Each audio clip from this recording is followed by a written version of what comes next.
Switched on, please, Becky.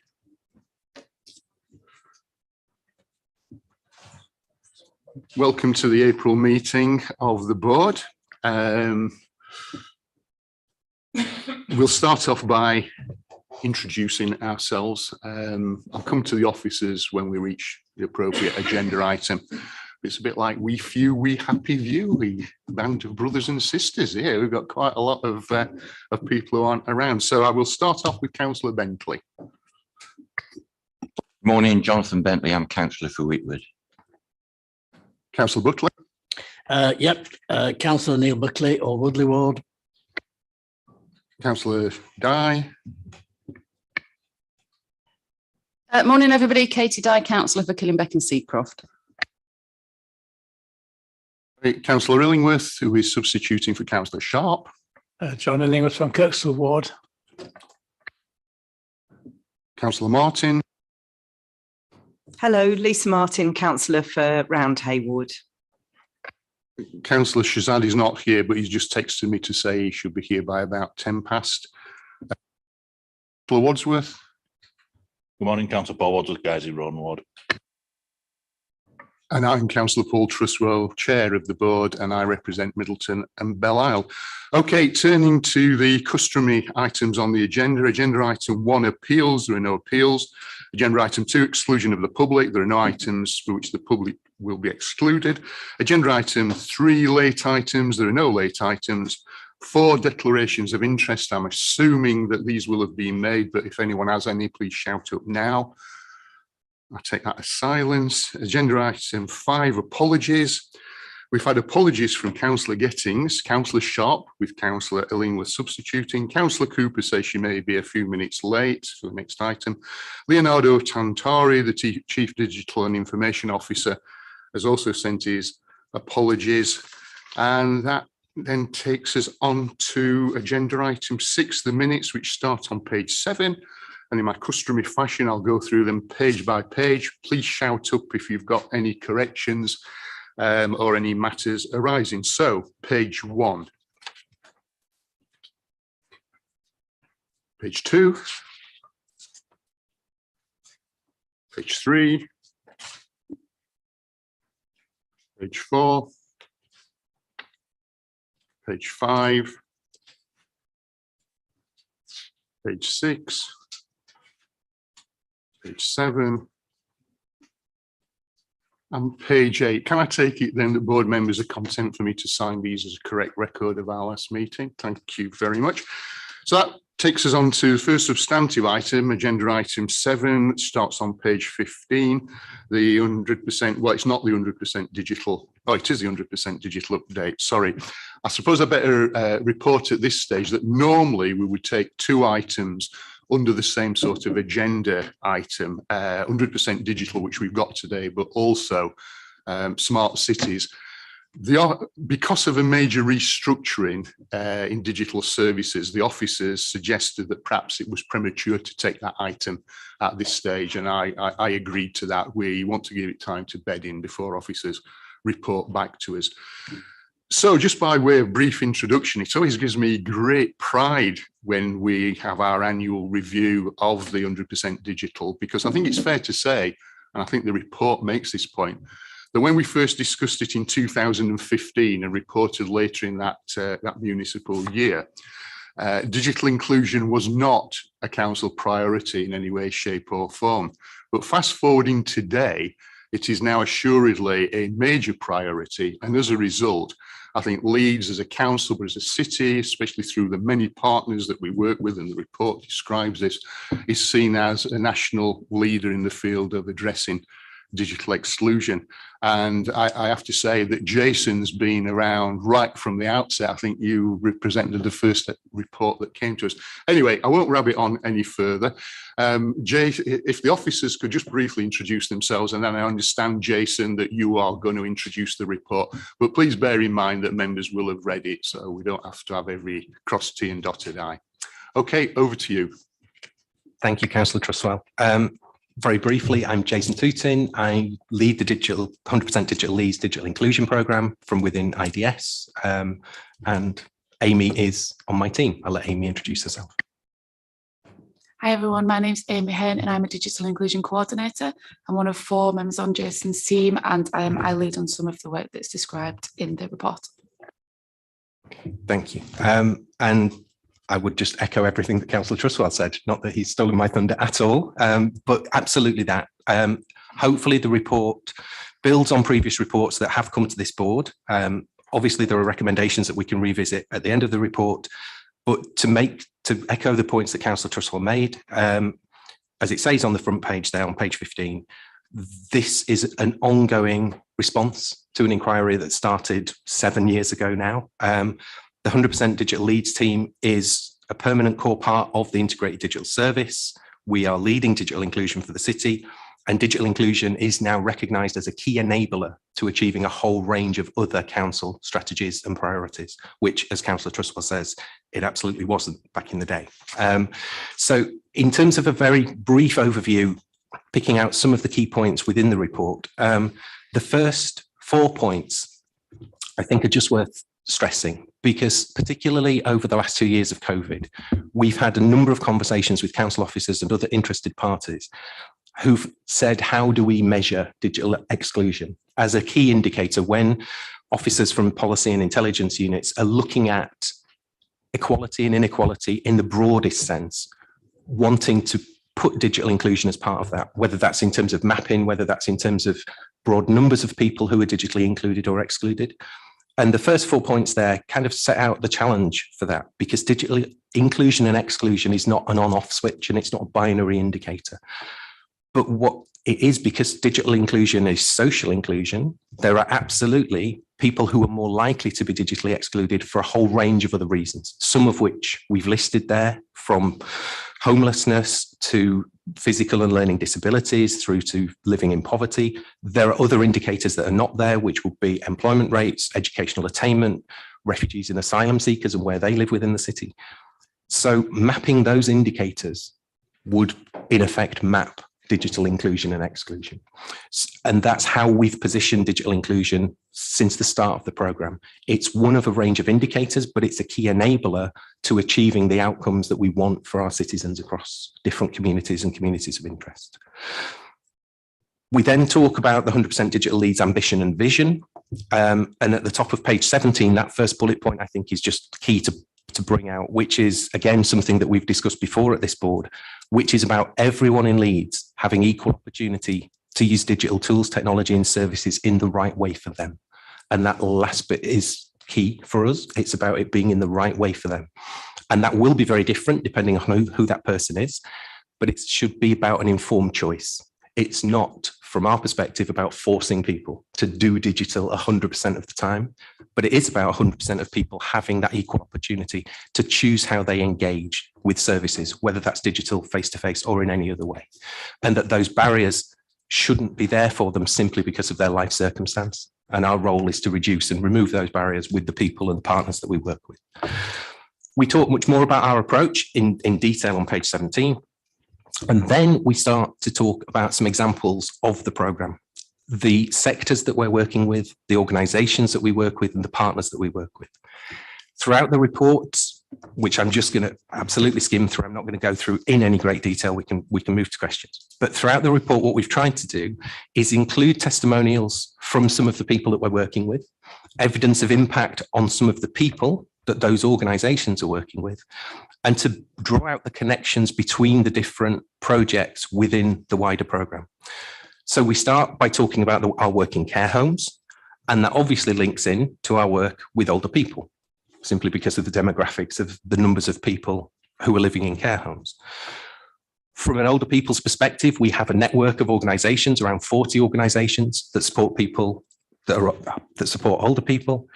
That connects to our care homes work. It also connects on page 20 to our digital health hubs work, because a lot of the organisations from that older people's network have become digital health hubs.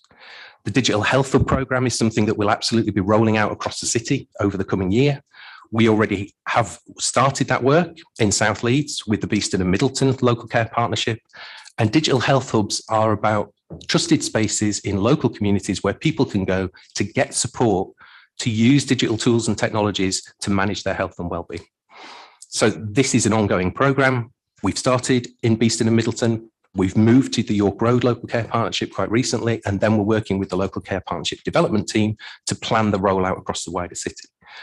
Some of the work with our digital health hubs focuses on learning disabilities and autism. We have Hamara, for example, as one of the digital health hubs, and they have a Halo group that supports people with learning disabilities. And we've got an additional role on our team now, funded by Leeds Clinical Commissioning Group, that increases our capacity, and that role is focusing specifically on working with organisations that support people with learning disabilities and autism. We've got a network of organisations that work in that space, and that role chairs that network. So again, throughout the report, we can start to see the connections between the different projects within our wider programme. People with learning and physical disabilities, also for that cohort, for that community of interest, accessibility is often a barrier to being digitally included. So we have a programme of work looking at accessibility, which we talk about on page 22. And then the other networks that we have a network of organisations supporting people with sensory impairment. And we also have a network of organisations looking at arts and culture, because we know that accessing arts and culture online is a key motivator for some of our audiences, some of our people in the city who are digitally excluded. And we've got the connections there with Leeds 2023, which will have a strand of work across its programming that will be digital. And so if people can't access that, again, that's perhaps a motivator that we can use to start to get them online. We then talk about our work looking with organisations supporting people who are homeless and with sleeping. There are obvious links and connections there to our work with prisons and prison leavers. And then on page 25, we start to look at some of the barriers around devices and connectivity. If you can't access the internet because you have no device, that's in some cases a fairly quick barrier that we can address. It's often one of a number of barriers. If you're homeless, for example, what kind of device do you need? It needs to be small enough that it's not going to be very obvious when you're sleeping on the streets that you've got this device, so that you're not put at increased risk of bullying or victimization or theft. There's then questions about where do you charge that device up overnight if you're sleeping on the streets. There's multiple barriers that will likely come with that. So giving everyone a device is not necessarily the answer, but it's one answer and it addresses one barrier. Within that, we also mention the device lending scheme, the tablet lending scheme, which we have again talked about at this board before. As the 100% Digital Leeds team moved from the library service to the integrated digital service, we worked closely with our library colleagues, and they've taken over the ownership and management of the lending scheme.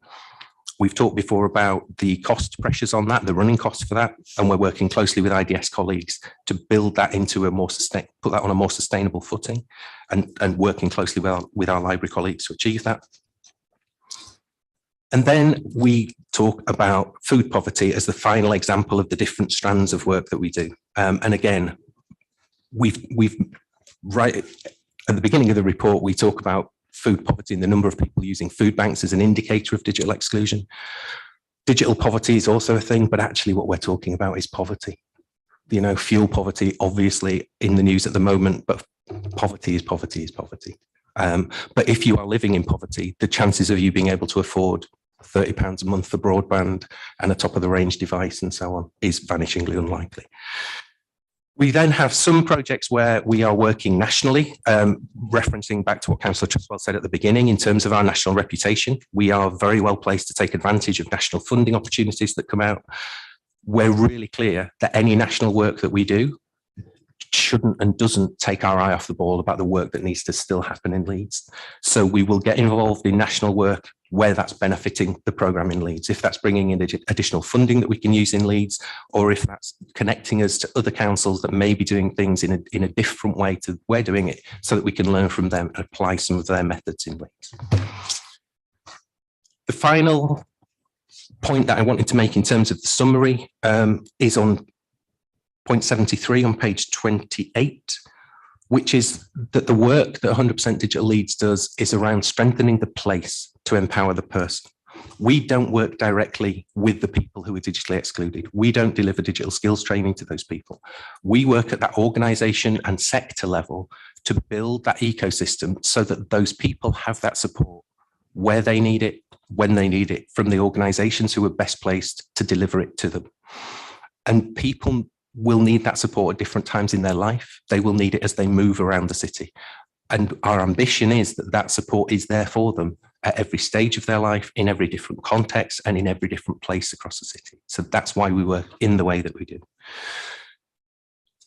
The final thing that I would mention, which comes back to where we started, which is how do you measure and map digital exclusion? And we do talk about some of the measures that we use on page 30. It is fiendishly difficult to set a specific KPI. We have a meeting in a week or two with colleagues who are putting together the KPIs for the Best City Ambition as to whether digital inclusion and exclusion can be featured in there.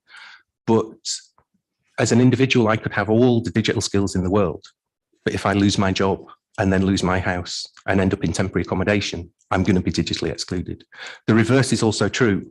You could give me a free device, you could pay for my broadband. If I've got no skills, I'm still digitally excluded.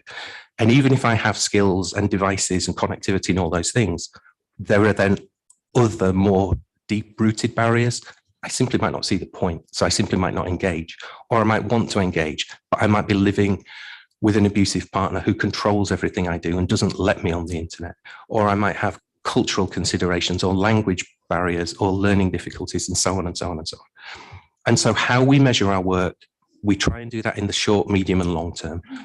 And in the long term, the impact of our work will be seen in all of the other KPIs, strategies, priorities that the council and the city has. So with our prisons work, we can put short-term things in place. We can review their educational offer within HMP Wealdstone, which is what the team are doing at the moment. But then longer term, where we would want to see the impact of that digital inclusion work is in reduction of reoffending rates. We wouldn't claim all the success if that happens, but we would absolutely claim a part of that success if what we've managed to do is bring together those partners so that holistic support is there for a prison leaver, and they're more able to apply for permanent housing, to manage their benefits, to apply for a job online, which is something that they might not have been able to do before those partners came together to address digital inclusion holistically. So that's it, I think, in terms of a summary. We have listed, as in terms of 2 appendices, are much more detail on our ambition, vision, mission, objectives and outcomes. And then on the final page, we've just tried to do a visual map of what it looks like when we work with an organisation. It's not a linear process, in the same way that digital inclusion for an individual is rarely a linear process. We're not starting at A, moving through B, C, D and ending up at Z. We have to keep revisiting the work that we do. Organizations, when we talk about organizations, we're really talking about people. We're talking about relationships with people within those organizations, and those people change and those organizational priorities change. So even organizations that we've worked with since the program started around 4 years ago, since the team were appointed, we're working with them in a much more light touch way, but we're still keeping in touch with them. We're still making sure that they understand the strategic value and benefits of delivering digital inclusion interventions as part of their services that they already deliver. So it looks like a bit of a flow chart, but it's really just to say it's a complicated process, but that's how we work. Thank you, Councillor Trussell. Okay, thank you, Jason. I don't think there's any doubt of your passion for this particular issue. Do board members have any questions? Jonathan. Thanks, Chair. Thanks, Jason, for that really good report and well presented as well. Firstly, a comment, I think, because when you start talking about the importance of it and how it sort of spreads out, touches everything that we do, it reminds me of the early work in literacy, which is exactly the same approach, isn't it? That if you can't read or write, there's all those barriers, and we're getting to the point now where digital inclusion is exactly the same. And I think you're taking exactly the same approach in terms of looking at all the barriers and not teaching people to read, but putting enablers there so that the importance of it is seen. So I'm fully on board with all of that. You did talk about working with partners and the difficulty of sort of having the KPIs to see what success looks like. Do you do anything in terms of monitoring, evaluation, assessment of what your partners are doing, so you can see how far they go along the journey? Yes, and I might hand over to Amy for that second point, and she can talk about some of the work that we're doing, particularly with digital health hubs around some of the KPIs there. But just to your first point in terms of literacy, I think that's a really well made point. And I think the reason that it's really well made is that often, less so now perhaps as a result of COVID, but certainly pre that, I think there was a feeling, not shared by this board and perhaps not by the city, but there was often a feeling that digital inclusion would fix itself, that it was really an older person's problem and it would fix itself as those older people and others moved through. People that had just grown up with this technology, digital natives is a phrase that's often wrongly used.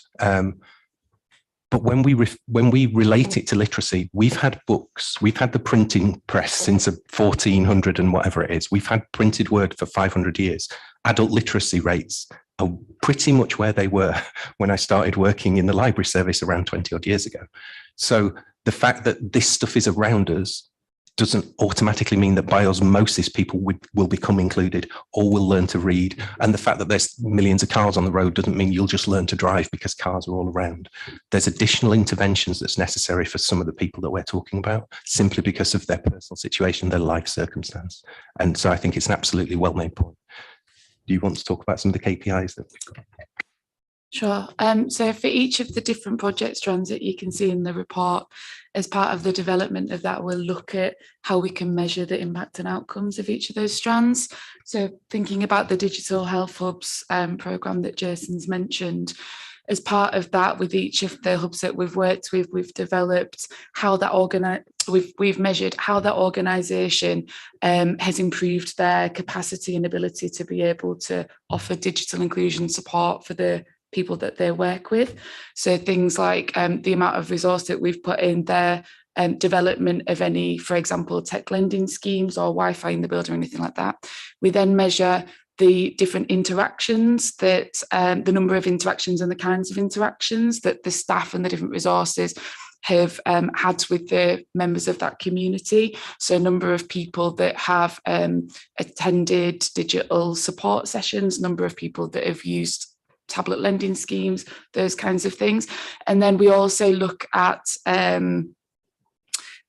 mini case studies for individual people and the impacts that that's had in a holistic sense on the person, so that we can so that we're not measuring the outcome on every individual person, because we're working in a very person-centered way and all of those outcomes are different, but we can see in real terms what that sort of difference looks like on the ground. And some of the statements that you can see in the report, such as Leeds Housing Options Person here, those are the kinds of things that we're capturing as we go along, so that we can measure that impact. But each of the different strands will have its own similar but not the same measurements of impact and outcome, depending on what we're intending to get from the programme. And I exactly that. And I think it's worth making the point that everyone's journey looks very different. So if you're a resident of a care home approaching end of life, your digital inclusion journey and the outcomes you want to achieve are very different to if you're a young, unemployed, single parent who wants to get a job or get a better job. You're both digitally excluded. To get you digitally included needs very different interventions from very different services who work with you in very different ways. Your journey will be of a different length, and the outcomes and the objectives you want to achieve will be personal to you. And that's how we work. So the KPIs will therefore look very different in those different cases. Sorry, go on. I just wanted to mention as well that we do, although we're measuring each of those different strands separately, we are looking at all of the information that's gathered and seeing if we can use that to inform our future work as well.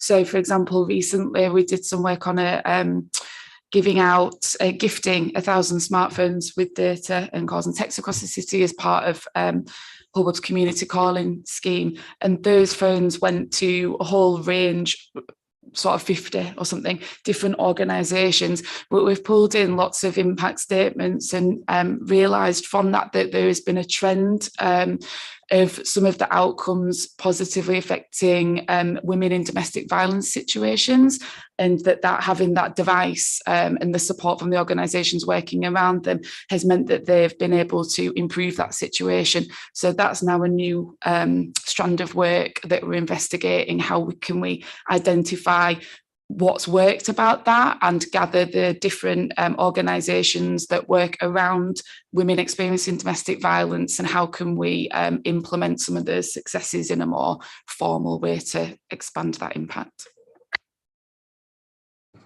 Jonathan, do you want to come back? No, thanks, Chair. That was a very full answer. And again, congratulations on an excellent report. Thank you. Okay, thank you. Neil and then Lisa. Thank you, Chair. Yeah, I just wanted to, I think, echo Councillor Bentley, a very interesting report. But the question I wanted to ask was that if I can give an example of from my own life, if you like. In 1998, I was working for a company and the sales force were entirely paper, completely conventional, no computers at all. And we were taken over by a company who were totally computerized. Everybody had laptops and all the rest of it. And I couldn't even find the on switch. And it was quite traumatic at the time, but I learned, and now I can find the on switch. And my question really is that I know you said that it's not entirely a question of people dropping off the end, but actually that must be 90% of it, because if somebody is going to be in a care home in 20 years from now, they won't be digitally excluded. They might not be able to afford a machine, but they will know the whole theory. And I just wonder whether at some point, logically, there has to be a tapering off of all this activity. I think it's a really interesting question. When I first, so as we're revisiting our careers, when I first started in libraries, it was 1997. And I got a job essentially teaching people digital skills because we just got computers in libraries at that point. And there were colleagues in the service who were saying, well, yeah, but you're not going to have to do that very long, are you? You know, you're just teaching old people and they're going to die and then things will just move on and you'll be out of a job pretty soon. And that was 25 years ago. And here we are. I think you're right, though. I think there is absolutely the case. And we have seen this through COVID, where people who previously said, I'm never going to do that. I'm not interested in it. Just don't talk to me about it. It's not something I even want to explore. I think some of those people have been persuaded of the necessity in some cases, in some situations of doing it. And we've seen that globally in terms of the figures. When I say globally, I mean at a national level as well as at a Leeds level, in terms of the number of people who were completely digitally excluded. That has gone down. But that's gone down at a general population level. And then as we start to look at different parts of our population, it either hasn't gone down as much or at all. And it comes back to the point about literacy rates, it comes back to points about employment rates and so on and so forth, other social indicators where at an entire population level, the employment rate might look really good. But for the population of people with learning disabilities, their employment rate is around 20%. 80% of adults with learning disabilities are unemployed. And as we start to look at those same sections of the population through a digital inclusion lens, the figures are the same or very, very similar. That at a broad level, it looks like it's a very small percentage of the population that is still digitally excluded. And there's perhaps a temptation in some areas, not within this city, but in some places to say, well, it's kind of job done, isn't it? If it's just 5% of the population that's digitally excluded, job done. But it's not 5% of prison leavers, and it's not 5% of care home residents, and it's not 5% of people with learning disabilities. It's much higher in some of those groups that we're talking about. And we do make the point in the report, which I didn't focus on, but it is worth making. Some of those groups that we're talking about are the heaviest users of council and NHS services. And they're using those services often in a face-to-face or over the telephone because they're not digitally included. So that choice is forced upon them, how they interact with those services. And as a result of that, it costs the council and it costs the NHS far more money than it would if those people were interacting with services digitally. So every argument that you could make as to why it's important to do digital inclusion is there. We do it, and you'll have heard from Amy, We do it because it's the right thing to do. We do it because we care about people. We do it for all of those social inclusion reasons, because digital inclusion is social inclusion. But we can absolutely talk about the savings to the council and the savings to the NHS and the improved benefits that people will see from having a job, having a better job, managing their health and well-being online. So I think that's a very, very long way of me saying I do agree with some of what you say. And we've seen that in the figures, that movement does happen just because society moves on, but it doesn't happen for everyone. And it doesn't happen at scale for everyone unless we do more than we did in the past. Thanks, Jason. I mean, I think the point is that this is at the core of addressing, as you've said, poverty and social health and economic inequalities, and they will never go away, and they've proved to be quite intractable. Sorry, Amy, I'm going to have to say, and I know this is a bit brutal from the chair, but we're never going to get through this item if the responses are as lengthy or as interesting as they've been so far. But Amy, you wanted to chip in. Yeah, sorry, I was just going to say in terms of care homes as well, I think it's absolutely right to say that people in a bunch of years' time will go into care homes with more skills and understanding and stuff, because as long as they're, working in jobs and things that have digital skills, we still see lots of people that work in jobs, including in the council, that don't involve digital skills or connectivity. So I know that that's an issue. And we are working with those care homes to be able to embed that digital inclusion support within them. So hopefully when those people get to a care home, that support will already be there. However, people's circumstances change. So it might be that they have the skills, but maybe they've got, dual sensory impairments, maybe they've got dementia, different sorts of needs around how they're going to be able to access that digital and the support around them. So I think it's, people's needs change over time. Take it that you don't want to come back, Neil. Excellent. Lisa. Okay, so I'll make a comment if that's okay. First of all, thank you very much for that report and the depth of understanding of issues of people who are digitally excluded, which is captured within there. I was just going to make a point about emphasising the importance of numbers and to address a point that's just been made. And yes, you've got that depth of understanding, and I know how difficult it is to measure impacts, but it is important that you can, so that then we can carry on supporting this work. And I know that the easiest thing to measure is inputs, how many phones you've given out, and then you can maybe measure the outputs, so the quality of whether those phones were any good and whether people use them. But the most difficult one and the most important one to try and capture is the outcomes. And you've done that to a certain extent with these case studies in illustrating, for instance, the woman supported with a housing options service.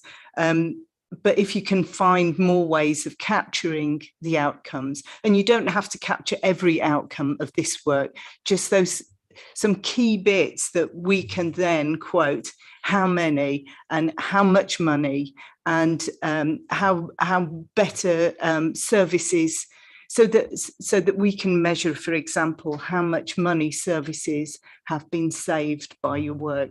That would be really helpful. So thank you. Really briefly, Councillor Trustwell, just to say yes.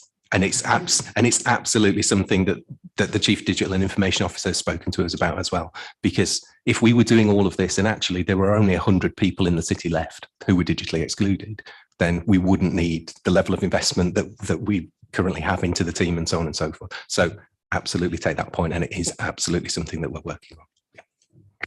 Yeah, I think one of the problems with quantifying it, and you did touch upon it earlier, and the report refers to it, is that it's a bit like health promotion. It's always really difficult to measure the outcomes of health promotion because they're often 10, 20 years down the line. So they're not immediately deliverable and immediately discernible. But the point's a good one. Quite often, those who command the resources are those who can make the case.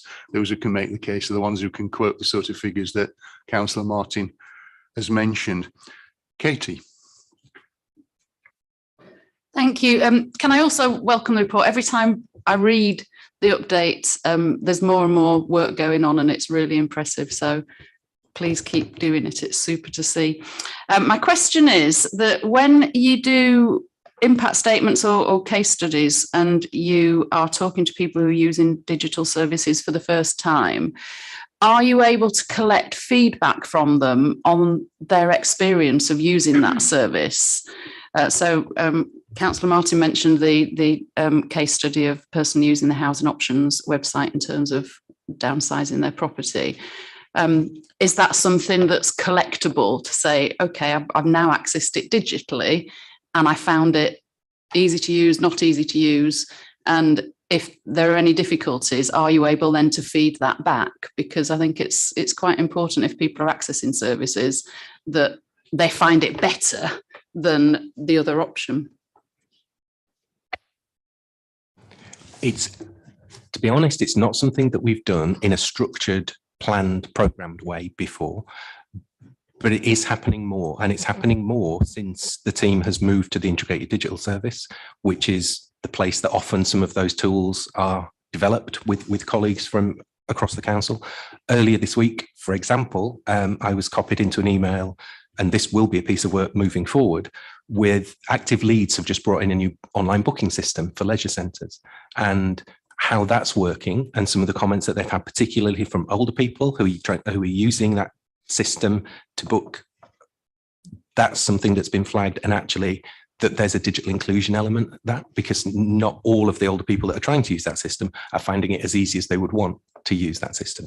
And as we mentioned in the report, we have a network of organisations, all of whom support older people. So to be able to bring, it's an external company that's helped to develop that platform with colleagues in the integrated digital service, with organisations in the third sector that support older people to be more digitally included.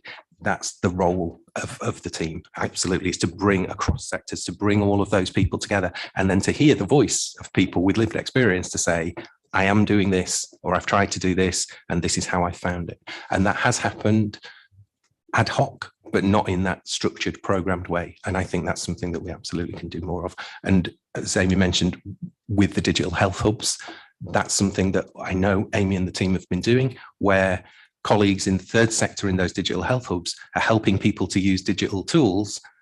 And then if they're not as accessible as we would want them to be, we can play that back into colleagues within the NHS who are signposting people to those tools and encouraging them to use them. So it's happened ad hoc, but I think we can do it in a more structured, programmed way.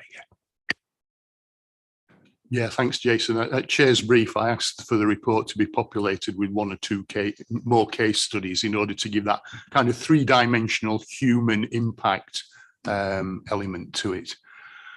I've got John next. Yes, I want to start off by saying that what you've been talking about so far is really the nub of the problem. I'm going to branch out a little side issue, but I recognise that what you came to tell us is really very important and where it's really at. So that's a preface. But just to make the comment that digital exclusion doesn't just apply to people who are seriously disadvantaged. It's present in wider society. I've been in computers all my working life, 60 years, and I'm profoundly ignorant of social media. And I look to see people using it very skillfully and very imaginatively, and I realise I'm not part of that because I haven't bothered to keep up, and it's my own fault. But last night I went to a meeting in Kirkstall, which is about neighbourhood planning. And it became obvious to me that we're a group of middle-class males, elderly middle-class males, I would say, and we were tackling neighbourhood planning, green space access. And they realised that most people in the room were excluded. If you're going to talk about planning policy and digital mapping, you're into some very expensive hardware. You've got large format printers, which you can do big maps of the area, and you also need software. ArcGIS, for example, the most expensive suite of software I've come across, actually, and similar things to do with design of highways and so forth. The public, the general public, are almost completely excluded from this. And there is a bit of a gatekeeper activity by the council. You get access to the information that you need to make political points through digital route that most people can't afford. and just a simple cash cost of doing it. I don't think we're alive to that, and we're not alive as a council to the need for people to have quite sophisticated access to information so they can make a case about soccer pitches in their area, about open space, about trees and so forth, which are all relevant political points, but you need the hardware and the software to make them. And it's a spectrum, as it were, from absolute deprivation, which you've described, but it extends into middle class males chewing the fat on neighbourhood planning. In Kirkstall especially. I'm going to let Jason come back on that, but I think that kind of strays into the smart cities element, which runs in parallel with this. And that would have been a really good and pertinent question. It's pertinent to this discussion because we're talking about exclusion in certain ways, but I think it fits more into the smart cities agenda than it does into what we're actually focusing on today. But Jason. Yes, I would agree. I would also absolutely agree that you are excluded, you are digitally excluded if you don't have the means, the access, the capability to do the things that you want to do. That is absolutely a definition of exclusion. We, I think, as a council are doing some of what you say. Earlier this week, I was involved in a conversation around innovation spaces, which is absolutely something that I know the Chief Digital and Information Officer is keen to see more of in the city, which absolutely links to the smart cities work that my colleague Stephen Blackburn leads on.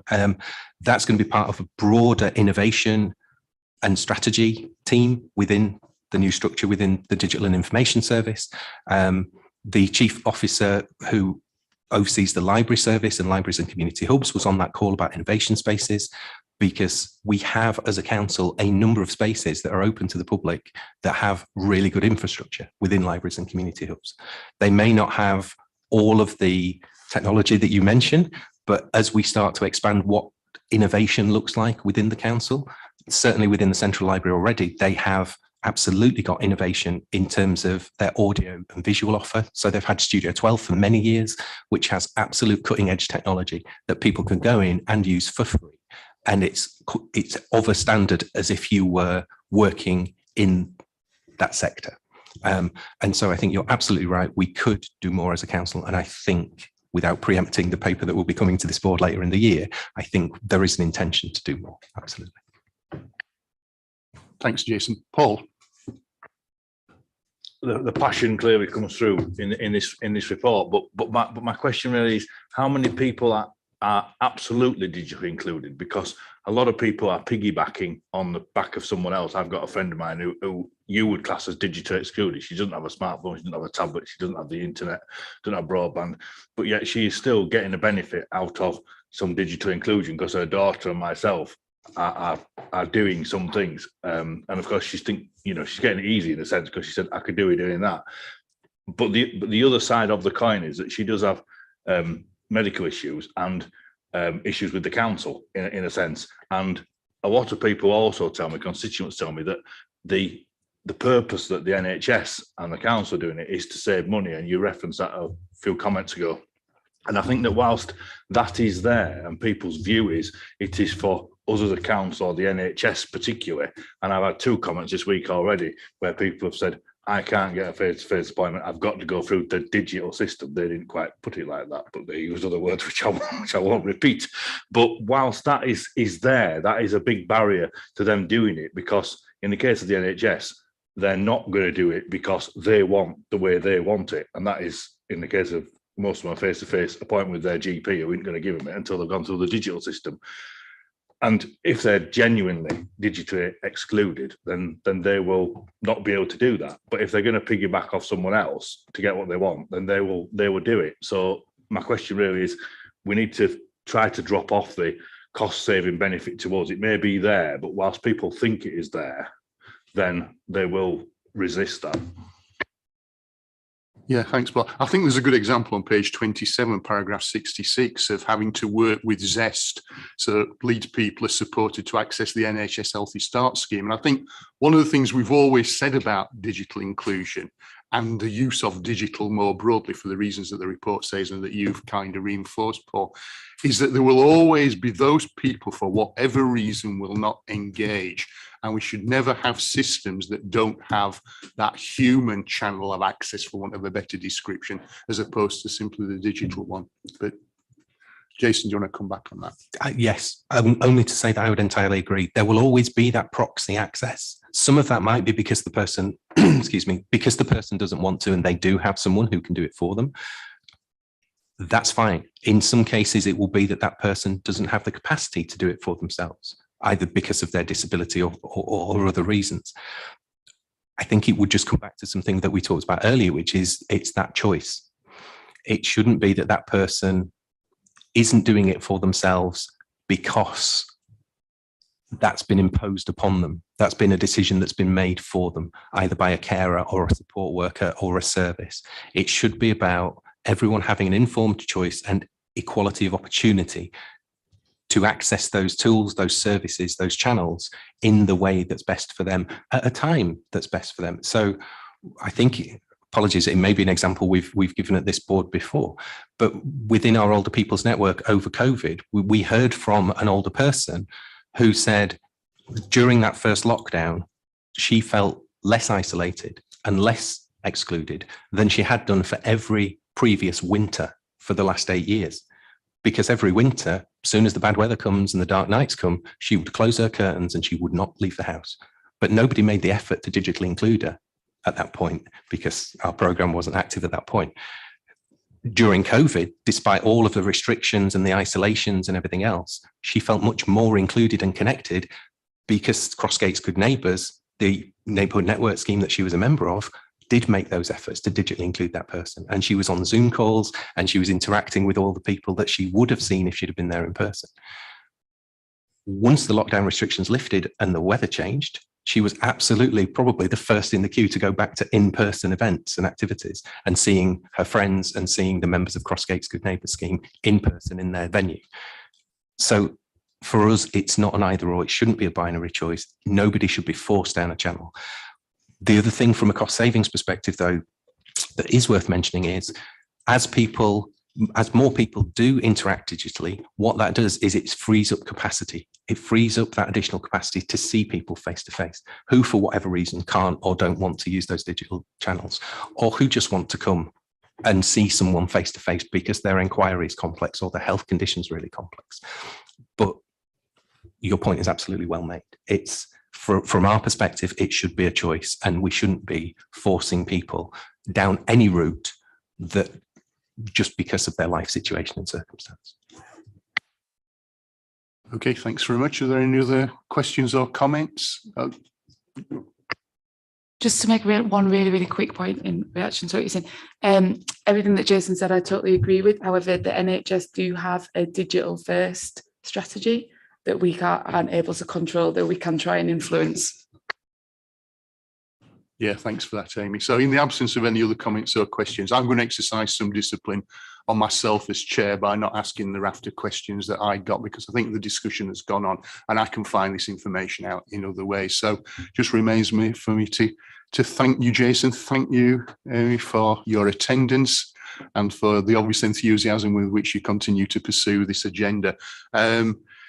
Basically, the recommendations, we're asked to endorse the approach being taken. I think we've done that on the hoof. To agree any specific scrutiny actions that may arise from the report, maybe one of those is revisiting how we quantify and qualify the strategy to get the figures that Councillor Martin was talking about, and to continue to provide oversight, which obviously it's a pleasure to continue to do. So thanks very much for your attendance. Have we got, do I see in the distance the highways officers, or are they elsewhere?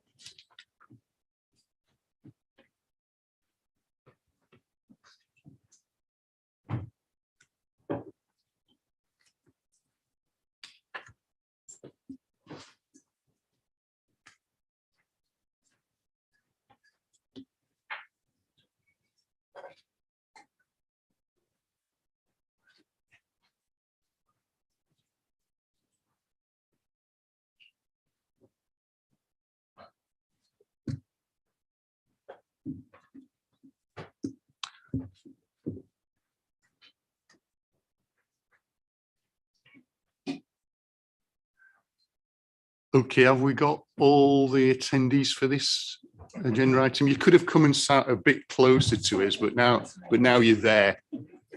You're there, and yeah, without my spectacles, I can just see 3 blurs. I think it's 3. It might even be more. What I'm going to do is to ask all the attendees, including Councillor Hayden, to identify themselves in due course. But just by way of very brief introduction, every year this scrutiny board is charged with examining the key performance indicator relating to those people killed or seriously injured on our roads. And it's been a source of annual concern, escalating concern, to such an extent that we decided that rather than just doing it as a one-off, we would conduct a more detailed inquiry into road safety, particularly in the context of the incipient Vision Zero. And we've completed most of that inquiry at previous meetings, but there were 3 still very important outstanding agenda items that we wanted to touch upon, and those were school crossing patrols, pedestrian crossings, and we added in school streets. So if everyone could introduce themselves, starting with Helen, and then I think it will, I don't know, it'd probably be more logical if we go issue by issue rather than trying to conflate them all, because there is an overlap, but actually they are three separate issues. So if we could start off with school crossing patrols once everyone has introduced themselves. Helen. Thank you, Chair. I feel a bit like on my own here. But anyway, yeah, Helen Hayden, Councillor of Temple Newsom and Exec Member for Infrastructure and Climate. Thank you. Yeah, certainly taking social distancing to extremes there, Helen. Good morning, Chair, and good morning, councillors. I'm Lindsay McGarvey, and I'm the Principal Transport Planner of the Influence and Travel Behaviour team, and I cover school streets and also Vision Zero. I'll add that in too. Hi, good morning. Yeah, I'm Joel Dodsworth. I'm UTMC manager, so responsible for traffic signals, things like that. Morning all, it's Richard Jackson from Civic Enterprise Leeds. I'm here on behalf of the School Crossing Patrol Service. Okay, thanks for that. So Richard, are you going to lead off on the school crossing patrols? Yeah, no problem.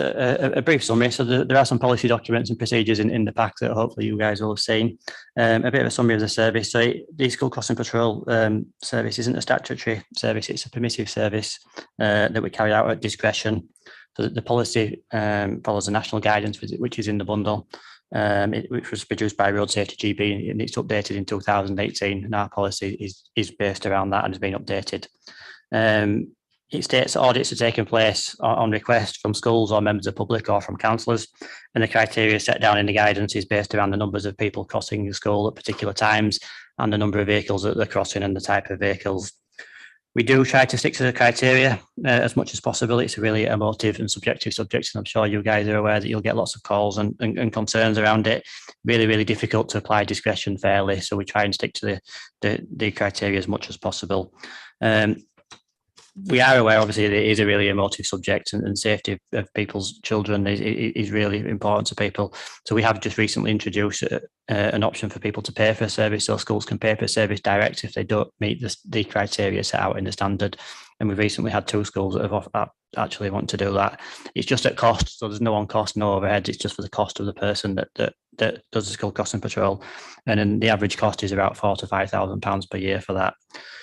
We've got 78 established crossings out of the 215 schools, 78 school crossing patrol wardens with 7 mobiles who cover when school crossing patrol wardens are off. Recruitment historically has been really difficult. These can be really short hours. It can be 45 minutes on a morning, 45 minutes on an afternoon. And I've always said it's a vocation rather than a career. These people that do this service are absolutely wonderful.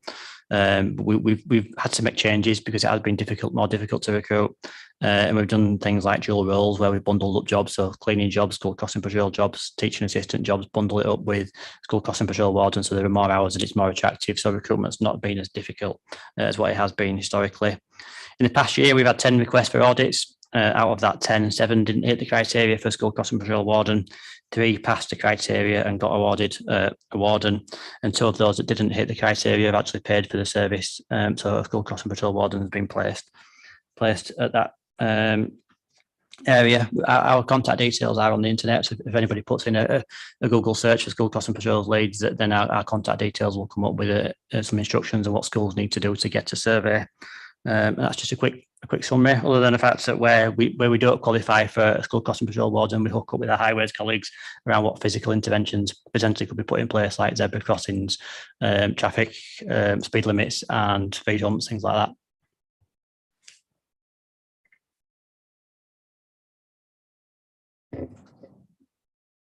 There we go. Are the criteria then for a school crossing patrol more onerous, for want of a better expression, than those for pedestrian crossings? Because you said that if they don't meet your criteria, then pass them on to highways to look at other measures such as zebra crossings, pedestrian light control crossings.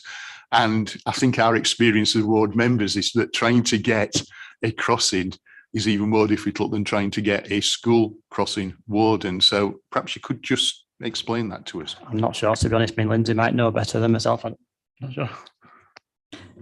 Chair, I'd have to get back to you. Nick Hunt, I think, was intending to come along today, but he's unfortunately not well. I would imagine that the school crossing patrol would be the first point of call, so it would be slightly easier to meet the criteria. And then the next step up would be a physical measure. I think there's definitely a way that myself and Richard could work together to look at some other supporting measures even before it goes to highways, around road safety training, road safety education, and working with the school to maybe go through some of those issues.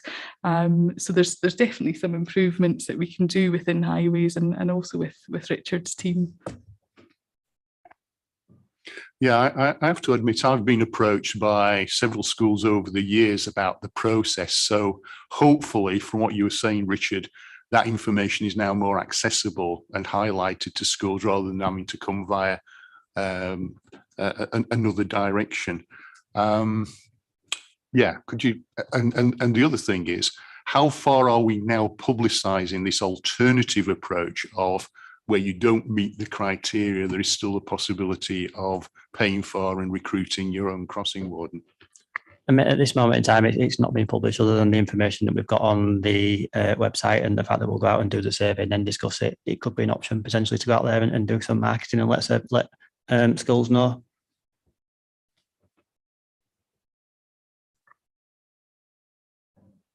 Jonathan. Thanks, Chair. Just following up the sorry, Paul.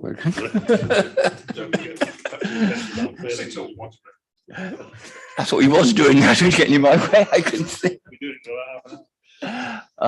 Just following up the point of working together, and I think this is the point that the chair pulled out as well. By saying we've got school crossing patrols and pedestrian crossing criteria, we're sort of jumping to solutions before we've identified problems. And I'd have thought the way, if there's a problem with road safety at a school or in any location, that should be looked at and then the solution pulled out, rather than saying, well, if it's not the school crossing patrol, we'll go on to the zebra crossing. And I think if part of this inquiry could just get those different parts working closer together on a solution basis, rather, on identifying the problem and then the appropriate solution, rather than looking for a solution in different parts of the council, I think that would be a good way forward. Thank you, Chair. Yeah, I absolutely agree. I think from this and the pre-work that myself and Lindsay have done, then there is some work to be done around that right at the beginning of all this before we start on the journey of, is it a crossing, is it a school crossing patrol warden? Definitely. Oh. Thank you, Chair. Is it right that if you have a zebra crossing, you will fail the audit before you start in that effect? And that said, people still get run over, children still get run over on zebra crossings because people fail to stop, whether they be raised or not. I expect that out of the 10, one school in my ward was an audit that failed. The school were not made aware that they could pay. The local councils had not been aware they can pay. And the school were very disgruntled that they weren't told, I have to say, because this was a retirement of a warden. And so the warden retired. They weren't aware that they weren't going to get another one until it had happened and another warden didn't reappear. And they weren't offered the opportunity to try to recruit a warden themselves. And in general, they're quite disgruntled about it, as are the parents, because they weren't communicated to either. The only thing that happened was that a local council asked for a review, and that review failed. And I think that review might have been redone and still failed on numbers. Thank you. Yeah, if it's a zebra crossing, then it doesn't make any difference whatsoever. If it's a lighted crossing, the policy and the guidance states if it's a lighted crossing, then we don't even do an audit, then it doesn't qualify for a school crossing patrol warden. But if it's a zebra crossing, it doesn't have any relevance. It must have been the number of people passing and the number of vehicles. The policy does state that we should tell people when one is retired or one's been taken off. And if we've not done that, I'll apologise. And if you let me know which school it is, we can do another audit. It's Guysley Primary School, and I think it was done twice, was it not? Yep. Katie.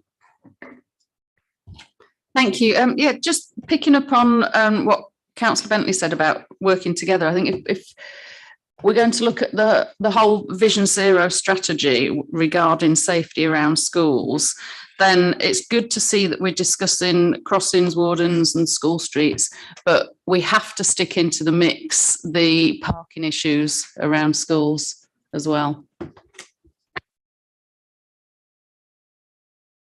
Does anyone want to respond to that comment stroke question? I can certainly help, Councillor. The parking issues around schools are very difficult to deal with, as you know. So I think the traditional approach has been to work with schools, but really we need to change the behaviour of the parents. And that's maybe something that we haven't tapped into before. So it's trying to find new ways. And that's the purpose of Vision Zero. It's a new approach, and we need to look at how we can work differently to resolve some of these issues. But key is definitely changing the behaviour. School streets, through the trial, we've seen some changes in how parents and children get to school. So we've seen a slight increase in active travel modes, which is really good. And we need to do some more work with the schools and with the school community to try and get that change as part of school streets. So yeah, I absolutely agree. We really need to tackle school parking. Richard, you indicated that it's an increase in pay and various other elements had improved things in terms of recruitment. So where are we actually with recruitment? Because historically, for the reason you described, the role being a vocational one, no one's going to get rich and, fund a holiday in Barbados on the basis of what crossing wardens are paid. So how far has recruitment improved and how far is it still a challenge, especially, for example, not just in newly identified sites, but where there's a retirement? It has improved a lot. The national living wage, the Joseph Rowntree living wage helped a lot. It sort of put us above the other type of industries that we'd normally recruit from. The dual roles have really helped, so where we've got additional hours. So I think at the minute we've got 2 vacancies out of 79, which has been really good. It's probably the best position we've ever been in. Okay, are there any other questions or comments on this? Well, I think basically what we're saying is that we do expect highways across the piece to work more closely together rather than it being a compartmentalized approach, and that maybe the starting point should be the issue and the challenge rather than the solution to, I think I'm echoing what you were saying, Jonathan, in that respect. And hopefully sometime in the near future, when you report back to us, we'll see some progress on that. And I think there was also the point about publicising the approach to getting a school crossing warden and also making it clear at the outset that there is the option of paying for the service. I know there will always be the difficulty of the council being accused of offloading the cost, but I think it's fair to say that we do apply a national criteria, and you've got to start somewhere in terms of prioritising where the resource is focused. So thanks very much for that. So moving on to pedestrian crossings, I think that's you, Joel, is it? It's me. If they're signal controlled, it's me. Yeah. I suppose my role today is just to talk through the changes that we've made to the way that we operate pedestrian crossings and the new technology that we're installing at pedestrian crossings now. So it's one of the Appendix 3 is the report that we've published, or was published last year, which sets out sort of an updated policy, and there's various aspects to that. So there's a mixture of new technology, but there's also changes to the safety timings on crossings. So we looked at a few studies that have been done looking at the mean walking speeds of different sort of age groups, and that found that for those aged over 65, the mean walking speed is actually 0.8 meters per second, which the guidance up until recently has been to use a speed of 1.2 meters per second, and actually dropping that design walking speed to 0.8 meters per second gives you, well, in some instances, quite a lot longer clearance time. So we're talking about after the green man's finished, basically, the time that you then get to finish crossing.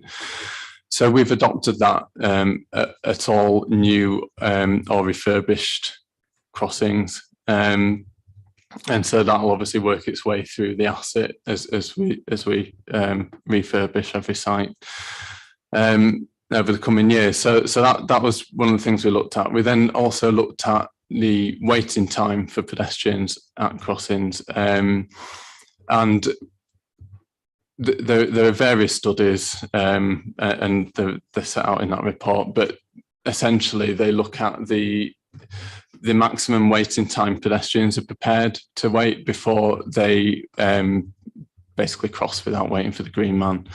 And there were a series of studies, and the shortest waiting time before pedestrians start to cross without the green man, the range is between 21 and 28 seconds, and so we chose to go with the mean of 25 seconds, which is the shortest range out of those studies, because we feel like we should be adopting sort of the best practice sort of internationally. So we've adopted a 25-second maximum wait for pedestrians. Again, this is a new and refurbished crossings, and the reason for it being focused on new and refurbished crossings is just the resource it takes to tackle every crossing to introduce this.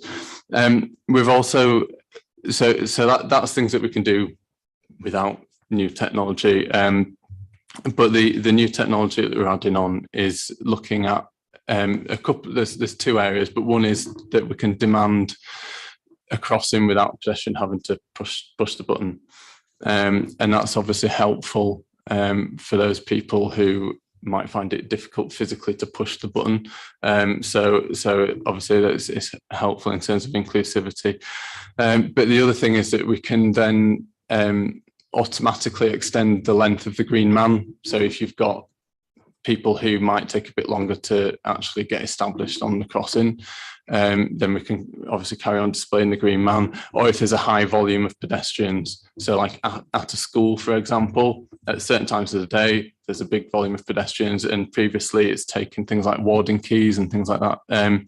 But obviously we can start to make that an automatic extension of the green man. So I think that I've covered a few of the areas there, but effectively that's what we're doing on the signal control side to improve road safety. Okay, thanks very much. It's Helen.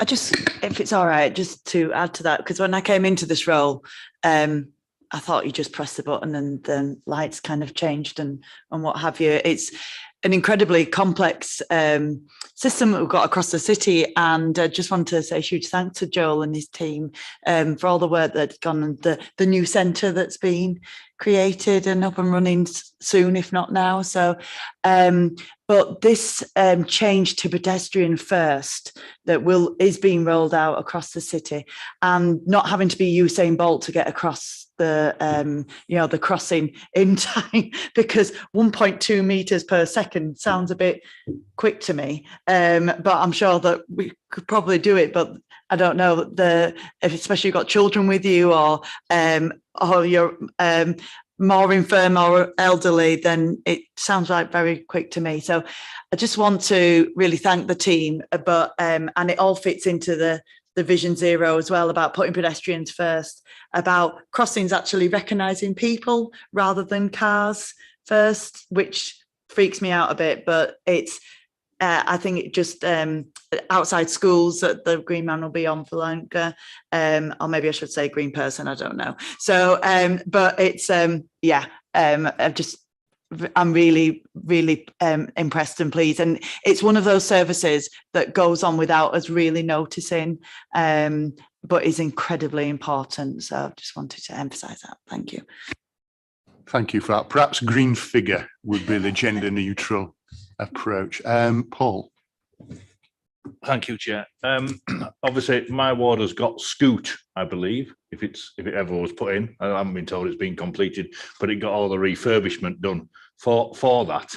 But I don't think anybody has seen a great deal of difference, and it's the waiting times generally that are the problem, because the A65 goes in peaks and troughs. It has busy periods and quiet periods, and when you press the button, as I did last night, I had to wait. And I missed one gap that I could have gone across. So I thought, I'm not waiting another one for it. So I then went, and I got quite a distance away from it before it changed. And I know it's put detectors on, but it didn't detect that I was there. And it also didn't detect that I'd gone, because then the traffic did have to stop. And there was no one there because I was long gone up the street. But I thought we'd got over that, because it's about getting the pedestrian across safely, but it's also stopping the motorist thinking my time's being wasted, because that's when they're going to jump a red, when they constantly think their time is being wasted, and then they go when they shouldn't go. And that's when, because we're talking about accidents here, Chair, rather than actually the technology, and it's trying to avoid the accident. But of course, the pedestrian's not going to wait at all now, because effectively the highway code has made the whole of the highway a zebra crossing, where if they're going straight on, they can just walk across and we have to stop. And pedestrians are using that to their advantage, and probably over their advantage now, because most pedestrians know that that's the case. So it's a case of, is Scoot the best? The question is Scoot the best thing? Is it working on the A65? And has it delivered improvements for everybody? So on your first question, yes. Yeah, so the technology that's been put in there is capable of doing what I've been talking about, but it was, well, shortly before we adopted these elements that I've talked about. So actually, as part of the annual programme that for this year that I'm about to bring, that actually includes an element of revisiting recently installed sites to then bring them up to the same sort of standard as this. So that work through your ward is largely complete, but there are some areas where, due to issues with the hardware that went in there, that took a little bit of time for the contract to sort out. There are still some areas that we need to revisit. So as part of the annual programme this year that I'm talking about, going and revisiting those places, that will be picked up and it will be brought up to this standard. And yeah, those frustrations, which I totally understand, the frustrations of waiting for a long time, then crossing anyway, and then seeing it go afterwards, they will be resolved as part of this. But yeah, it just takes a little bit of time to work through the new technology and some teething issues sometimes. But yeah, that will get picked up this year. just briefly come back, Chair, and say, when did we start this putting this technology in on the A65? Because I've forgotten because it's so long ago. So it was about 3 or 4 years ago, but it's just there are different elements of this because there's a lot of work to go into refurbishing the sites. There's a lot of civils work that happens, through that process. So, and it's an issue that I have a lot in my role, that people think that it's done when the new shiny poles go in, but it isn't. And there's a lot of work that goes on behind the scenes after that point. And so, so it's kind of substantially complete, that piece of work, in that the physical equipment is in there, but there is still work on refining the strategies. So like I say, we are going to revisit that this year. So basically, Joel, in response to Councillor Wadsworth's question, the technology's there, but it just needs recalibrating. Is that basically what he's saying? Effectively, yeah. Neil.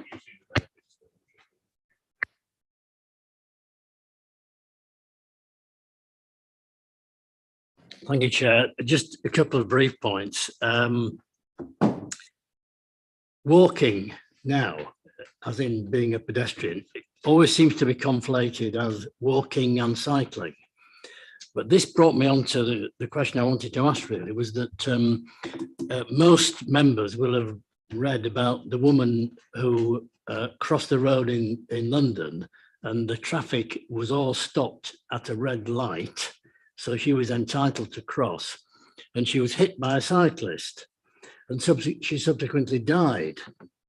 And he had, there are no offences that he could be charged with.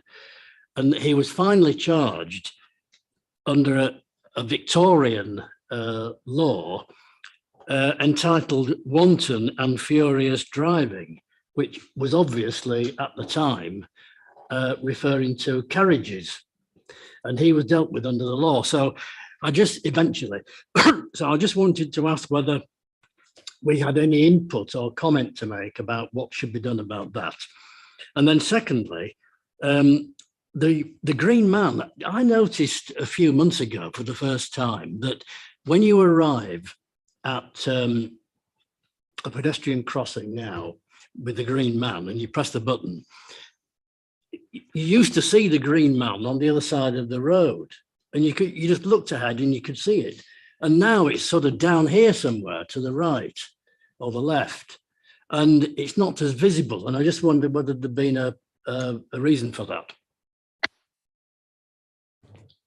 Yeah, so on your first point, I don't know, I'll have to take that away and look into it, because I'm not aware of that particular incident, but I can look into it.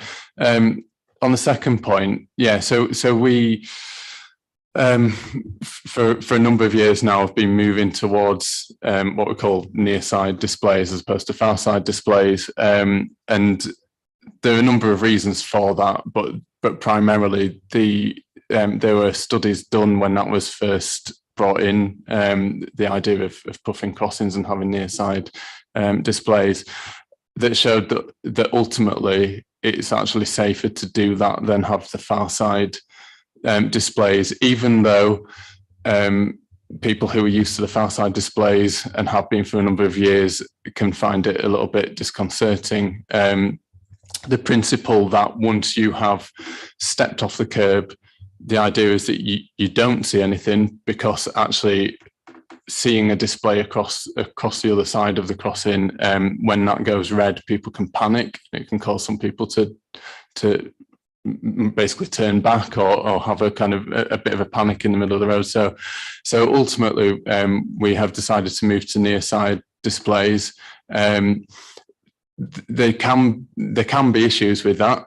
And actually the main issue is that if you have people waiting and you come along and somebody stood in front of it, you can't see the display, and you'll notice that around the city centre tends to be higher volume pedestrian sites. There's a high, what we call a high level repeater unit above that to improve the visibility. We did do a big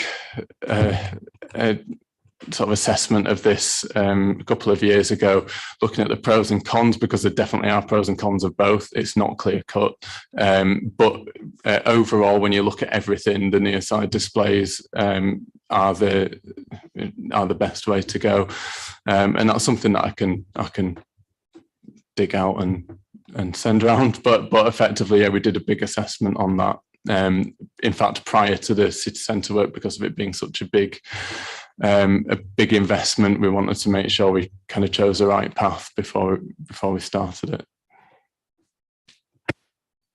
I think basically, Neil, we're being told that we're getting old and set in our ways. John. Oh, sorry, go on, Ellen. Just on the incident in London, because I've done a lot of reading on that incident and what happened, and it was tragic and awful, but the cyclist should have stopped at the red light. Yeah, well, not if you crashed into her. Yeah, I think Councillor Hayden's absolutely right. That's the point I'm making. He should have stopped, but there was no way of prosecuting him then, except to go back to a Victorian law, and that needs to be looked at, in my view. And I'm sure he's at this very moment. John. It's about near side displays, and just occurs to me when you mentioned this that presumably this rules out the use of those countdown indicators. I'm thinking particularly Brixton Tube Station, which is a place I go to quite often, has a lovely digital seconds timer, so you know how much time there is to cross if you're in the middle of the road. And it's really useful information, is that you don't attempt to think you've only got 2 seconds before the traffic's going to start moving up towards you. And it looks to me as though you can't have seconds timers if you're going to have near side displays. Am I right about that? Am I misreading the situation? Sorry. Yes, you are right. And it's a balancing act, but so once you put timers in, your clearance time is fixed, which means that you have to run that clearance time regardless of whether anybody's still on the crossing or not. So overall, your efficiency of the crossing, the junction, whatever it's at, goes down by quite a lot. And our view is that we would prefer to hand that time back to pedestrians by being able to, say, shorten the cycle time, so shorten the overall wait till the next green and things like that, rather than having that countdown timer. Supplementary. I mean, I hear what you're saying, and I can see the logic of what you're saying, but the specific location that I'm thinking about, which is Brixton Tube Station, it is a very, very busy junction with huge crowds of people swinging across the road because, obviously busy. And wouldn't you agree that different rules perhaps should apply to a really high volume crossing to those that we apply to occasional cars and, rural situations? Yeah, and it's all things that we've considered, but we also then looked at the consistency of approach between crossings and the potential for, because obviously there's inconsistency at the moment because we're moving towards near side, but ultimately we'll get to the point where every crossing is near side, and if you then have some that are far side within that, then you reintroducing that consistency problem. Crossing in Leeds at the St John's Centre on the inner loop, that seems to get a slightly different approach to signal timing because again there are great crowds of shoppers going across and it's very busy. Generally comments on the inner loop crossing between the Merrion Centre and St John's Centre. I'm not sure quite what you mean by when it's treated differently, but yeah, I mean it does get along. It gets along green time. There's a big volume of pedestrians, and there's nothing to stop us giving longer green times. That countdown timer is for the time after the green, until vehicles start again. And there's various reasons why that's. Although it's kind of a nice to have, we prefer to try and use that time back where we can to shorten the waiting time for pedestrians, because actually then the more often you can serve the pedestrians, the fewer pedestrians per cycle you're dealing with. So actually it kind of it reduces that problem anyway. And a lot of those crossings in not to compare us with London too much, but in London, the cycle times are really high. So there's a long waiting time for pedestrians. So there's a huge sort of crowd of pedestrians built up by the time they can cross. So but like I say, we considered all of this at great length, and like I say, you think, well, yeah, file size could be good in some situations, but it's just consistency and making sure that we don't reintroduce that issue. Okay, thanks for that. Just before we wind this up, I just wanted to fire off a few questions in no particular order. What's the average cost of installing a light control crossing? And I know it will vary depending on utilities and the particular site. How closely, well, I'm sure we closely monitor the number of accidents at crossings, and is that a source of concern generally or at any particular location? How long does it normally take from the identification of a crossing site where it's approved and meets the criteria to the actual implementation? And when we're carrying out the surveys, how broad can the survey be? For example, on a stretch of road where there might be a number of crossing points, desire lines that people use, it might be that the installation of a crossing actually concentrates those different crossing points into one safer crossing point. So how much latitude is exercised when looking at a particular stretch of problematic road? You might have to repeat some of those questions one by one. But so in terms of the average cost, I mean, it's a difficult one, that, because there's so many different issues. So it can range from between sort of about £50,000 up to £78,000. Basically, there's different ways of implementing the vehicle detection. For example, one of those is to duct, say 100 meters on each approach. You can imagine it's quite expensive, but generally gives you the best results. And alternatives are you can use above ground detection, things like that, which are a lot cheaper. So that ranges quite a lot. In terms of the time to implement, I mean, that really is just around what are the commitments we have in say annual programs and things like that, and the time it takes to design up and send to the contractor. I mean, to design it up can take, say, a month, and then once you've got your orders out to a contract, the lead times on things like signal poles can be up to 12 weeks. So it can be a relatively quick turnaround, but like I say, you're going from standing start. It depends what else you're programming in, and other priorities. You'll have to remind me what the other help.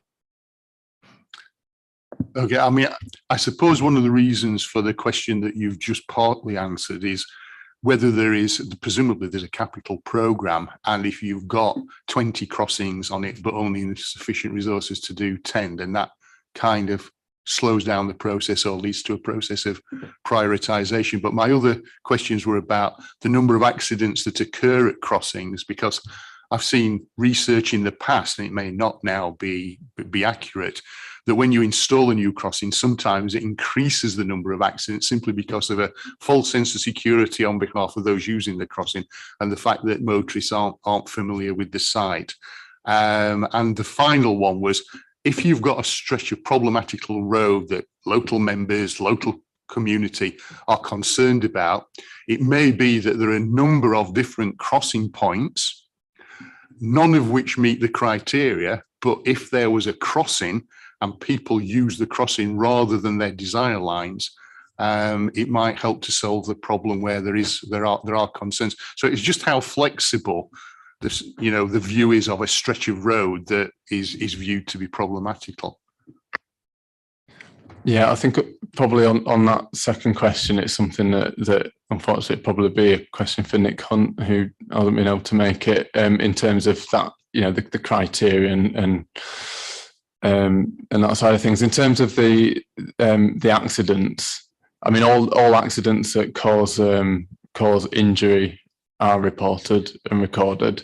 And again, I think probably Nick's team probably best placed to answer that. But what I would say is that it's something that I am interested in having maybe a more formal review within my team, certainly of those accident statistics for crossings post the introduction of the policy that we've introduced, just to make sure that we are well to monitor what difference we are making, but also to make sure that we're doing as much as we can on those sites and you know, review them if we think that there's any issues arising.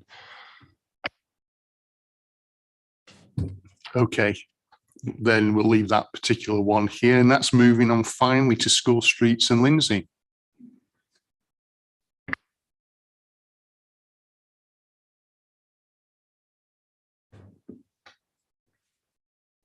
Thanks, Councillor. A paper went to Executive Board Highways Board last month, just to explain the process to make the 12 sites permanent through the traffic regulation order process. So that's underway at the moment. So we had 6 schools in phase 1 and then another 8 in phase 2. Unfortunately, 2 of the sites weren't working as well as we would have hoped, and we won't progress with a permanent TRO at those 2 sites.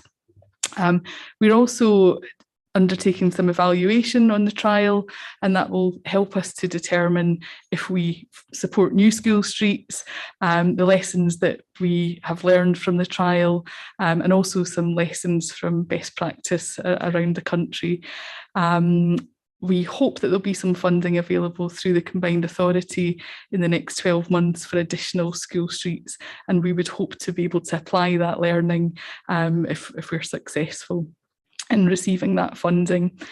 Some really interesting feedback from the school communities, from residents, largely supportive, but there are quite a number of complaints from people, and that's really the difficulty that we've got at the moment, because there aren't any opportunities to enforce other than through the roads policing unit at the moment. There could be some changes coming through Traffic Management Act that could allow us to enforce slightly differently. So the paper that you've got in the pack suggests those recommendations that we want to follow through with. Okay, thank you. Does anyone have any questions or comments? John, you're... We had a school street in Kirkstall where we basically lost. We tried to implement one at Sacred Heart School, and basically we were beaten down by the parents. Which I was disappointed in the outcome. I felt that it was a problematic at junction. We were justified in what we were trying to do, and we failed. I wonder what happens next. The school street at Beecroft and Sacred Heart School, yeah, we tried to work with both schools and the parents to try and resolve some of those issues. What we did find at that particular site was that there were pre-existing parking problems around Eden Gardens, Eden Crescent. We hadn't picked up on those when we put the school street in. And the reason for that is because we moved really quickly with that school street trial. If you remember, it was during COVID. We didn't have the time to go out and do those pre-surveys. Traffic was almost, there was no traffic, it was during COVID. The schools were not in session either. So that's one of the key pieces of learning through this evaluation, is that we need to do that pre-work, look at what the existing issues are before we put a school street in, and make that decision to say, is a school street the correct solution here, or do we need to put it in with other measures, so other TROs, other parking restrictions. So it's a much more holistic approach for this next phase if we want to go forward with that. will there be another trial? I mean, I'm quite concerned by the outcome because the School Street was needed. It was a good site, and to sort of fail to get it to stick is really quite a disturbing outcome. Yeah, so the evaluation should be completed in the next month or so, and we'll report back on that. There is an opportunity, as I suggested, through the combined authority for additional funding for a next phase. So we would hope to move away from that trial phase and make this an ongoing programme. We also think that there's ways that we can introduce school streets as part of development works that are ongoing at schools. So when a school is being expanded or refurbished, then we can look at that as part of that work too and incorporate it. The cost of the school streets in terms of the physical infrastructure and the TRO is something that we would need to budget for. But the staff time and also the time of the school, the local members, is really important to consider as well. We would want schools and local members to make a commitment to supporting the school street, understanding the limitations that we have around enforcement and helping us to make that decision that it is a school street right in this location. And these are some of the problems that might happen. Because it can't be a drain on our resources, it needs to be a positive move and has to be supported. Lisa. Thank you. Yeah, at what point can councillors make a suggestion for a school street? Because I've definitely got one in my ward. When we went out to trial, we got quite a bit of interest from councillors and schools to say, we've saw this in the news, we would like to have a school street. What we need to do is apply some criteria. So it's really dependent on the site. So it has to be on a 20-mile-an-hour restricted road. We need to look at the number of entry points on the street that would be restricted. We need to look at things like accesses to residences, businesses, to the school itself. We would want to see a park and stride site so that if parents don't have any other option other than to drive, there is somewhere safe to park, drop the children off and then make that short walk to school. So these are all things that we're learning through that trial. So we could do it in a number of ways. We can have an open process where schools can come to us if they meet the criteria and say this is something that we think we would like to be part of, and then we could put it into a forward programme, and then as we get funding we can work through that. We would obviously have to rate the schools in terms of priority as well. So that'll all come out as part of that evaluation, and we'll make a recommendation about how schools, councillors, parents, residents can make suggestions for those sites, but they would need to meet the criteria first and foremost. So not every site's suitable, and that's that work that we really need to do to make sure it's a success before we put it in.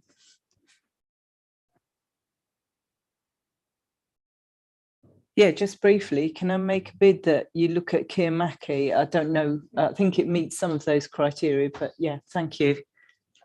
That's fine.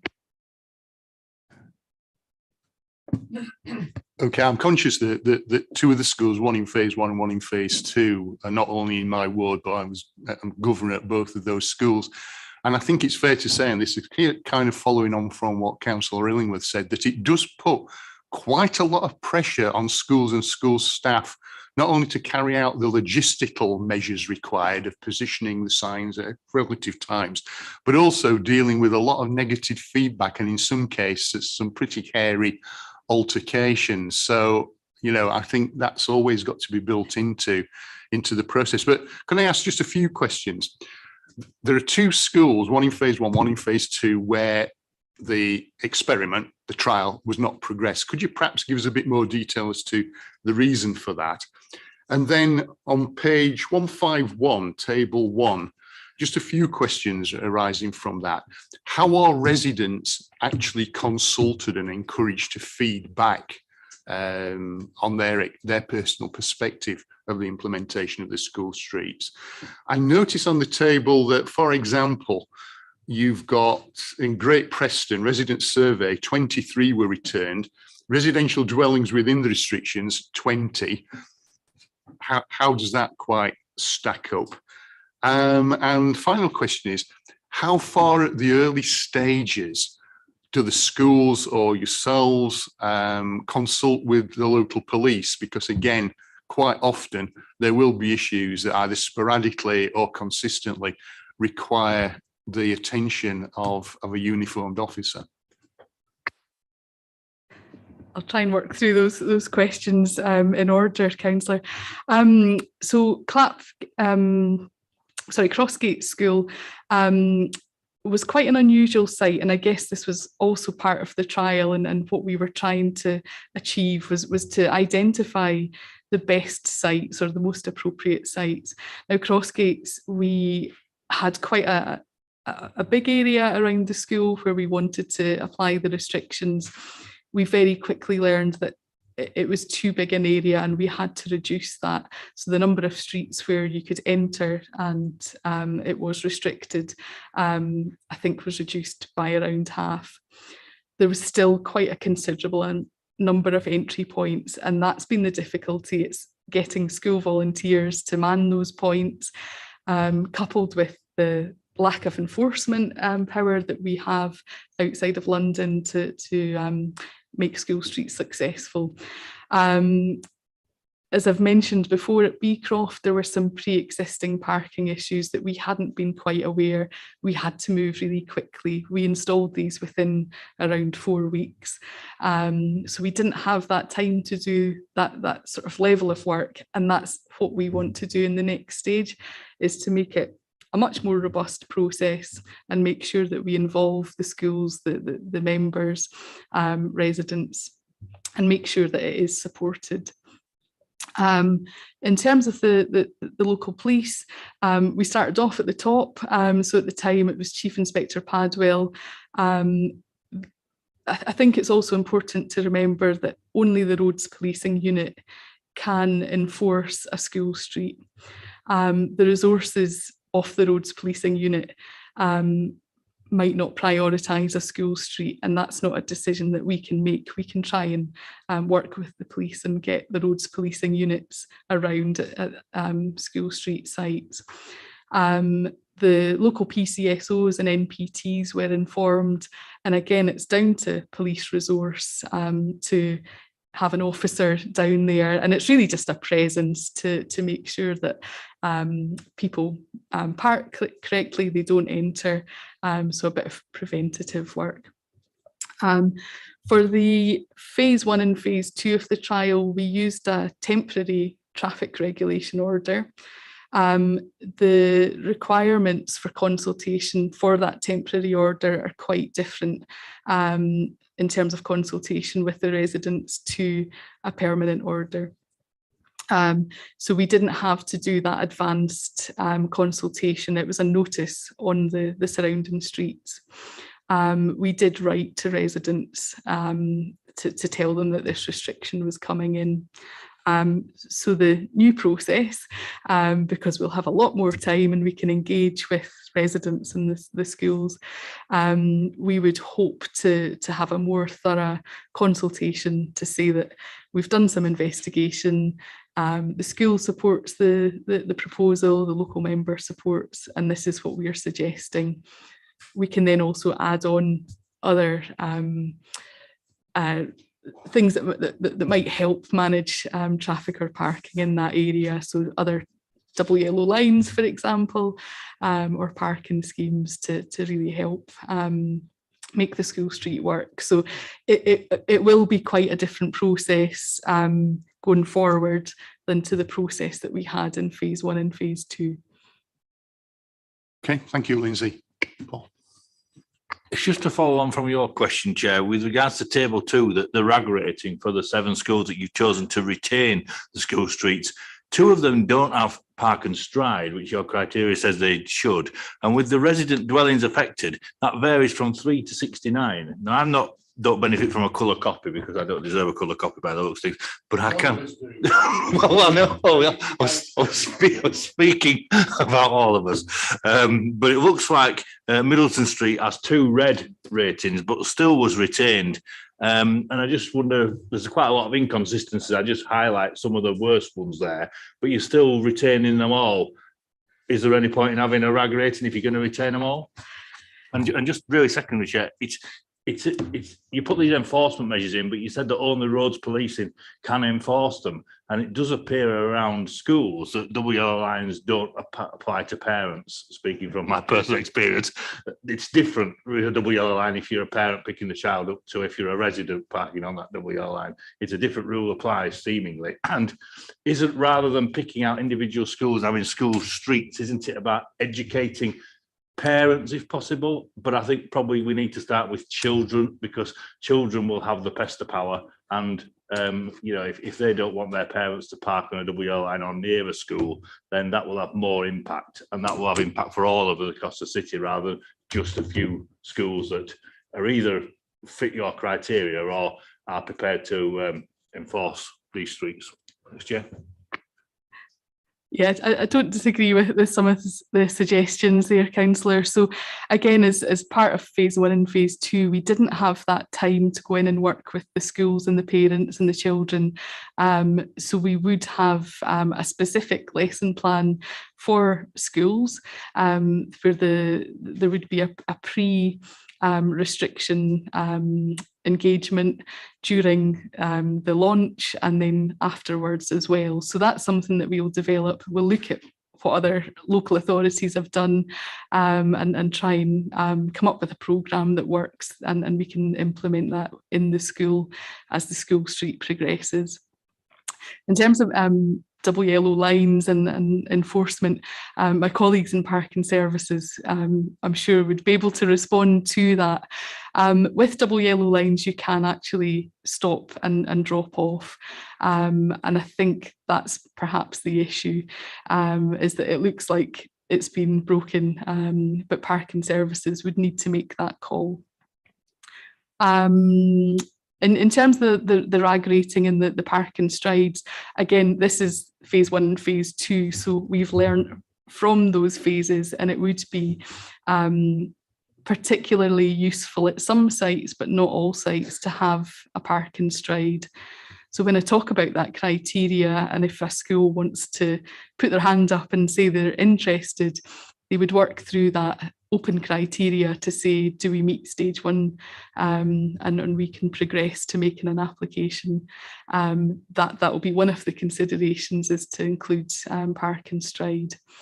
It's not required at every site, and it's really, we're learning an awful lot from this, and certainly the RAG rating that we would like to apply for new schemes would be certainly slightly different to what we've put in this report. Could I come in there? The RAG rating for Middleton St Mary's School, which you're quite right is in red, but that's because of the sheer number of residences.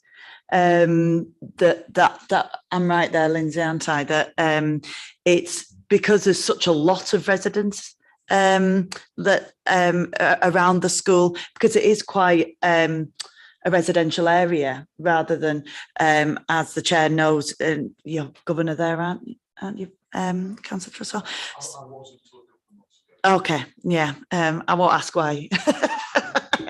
No, but it's but actually, if you look at that, so that's not a problem in terms of having a school street. It's just flagged up as a red issue because there are so many houses around it. So many people could be adversely affected by these.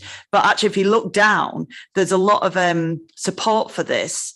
There's generally supported, but some concern that expressed by parents and residents that the restrictions are sometimes ignored. So actually, it's not the restrictions that themselves that are the problem. It's the fact that some people actually ignore them, and it comes back to the enforcement. But if you look at that school in particular, there's been a 32% rise in people, in parents and children walking and cycling or scooting before, as compared to before. And that's the biggest rise. And it probably is because it's a very residential area and parents can walk with their children or cycle in a residential area away from big roads, hence the sheer amount of houses that are around that school. So obviously this is trials, it's being retained, but that's actually not a problem in itself of having a school. It's just alerted in red because of the sheer number of people that are affected by it. But I'm delighted with Middleton St Mary's, as I am with all the schools. And I just want to pass on a huge thank you to the school staff, because they do, as you said, Chair, and as Lindsay has said, they're the ones that go out with the signs and actually close the streets.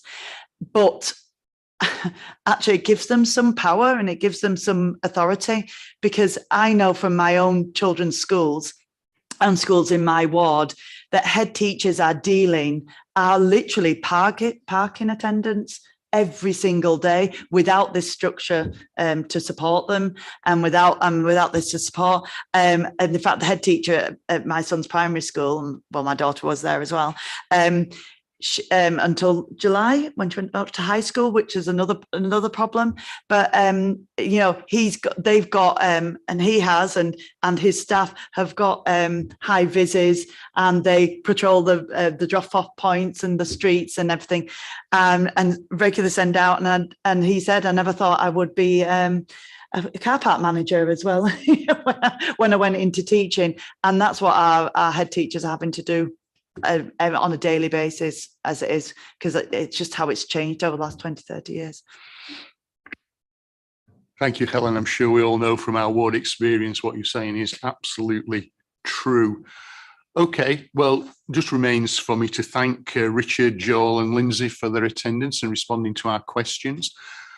In terms of where we go from here, clearly Becky will have taken a comprehensive note of the discussion and of the points raised by board members, and will incorporate those in the working draft, copy of which you've already seen to a degree, but clearly it will need to be finalised next municipal year by our successor board, whoever that might be.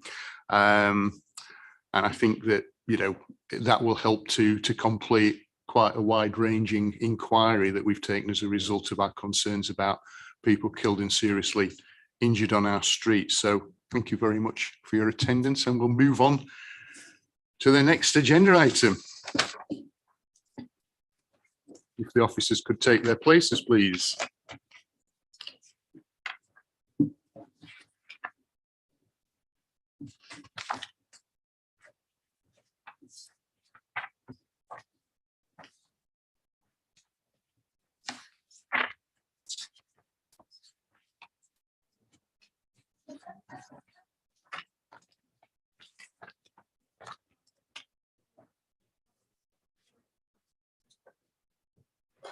Shall I move down?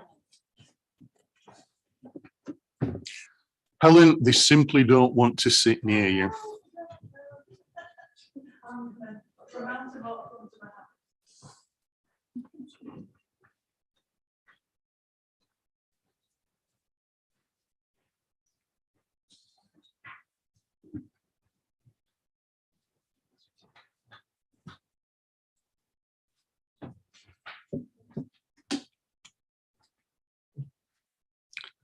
Okay, I think we've got everyone here and settled down. Just to put this in the obvious context, this is a follow-on from a discussion I think we had, was it in September, relating to the referral from Councillor Robinson. And I will be inviting everyone up at the top table to introduce themselves when we get to substantive discussion and introductions. I'm told that the discussion at that time went on for an hour and 40 minutes. And at one point as chair, I think I interjected to suggest that we call a temporary halt to the discussions to give officers time to go back, regroup, to consider the points that have been made by Councillor Robinson and the board, and to come back with a report that reflected the discussion. And I have to say, I think that the report that's been tabled does that admirably in most respects. So before asking, I think, Adrian, it will be to introduce the report. Perhaps those at the top table could just very briefly introduce themselves, please. Good morning, everybody. Adrian Hodgson, Network Manager for Leeds City Council in Highways and Transportation. Good morning, Gary Bartlett, Chief Officer for Highways and Transportation. Morning, I'm Oliver Priestley. I'm the Head of Civil Engineering and Infrastructure. Deal with the practical sides of building things on behalf of Gary.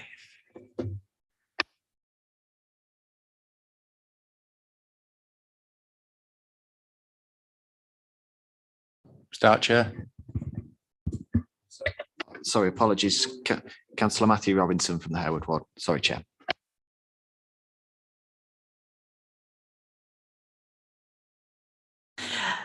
Councillor Helen Hayden, Temple Newton Ward, Executive Member for Infrastructure and Climate.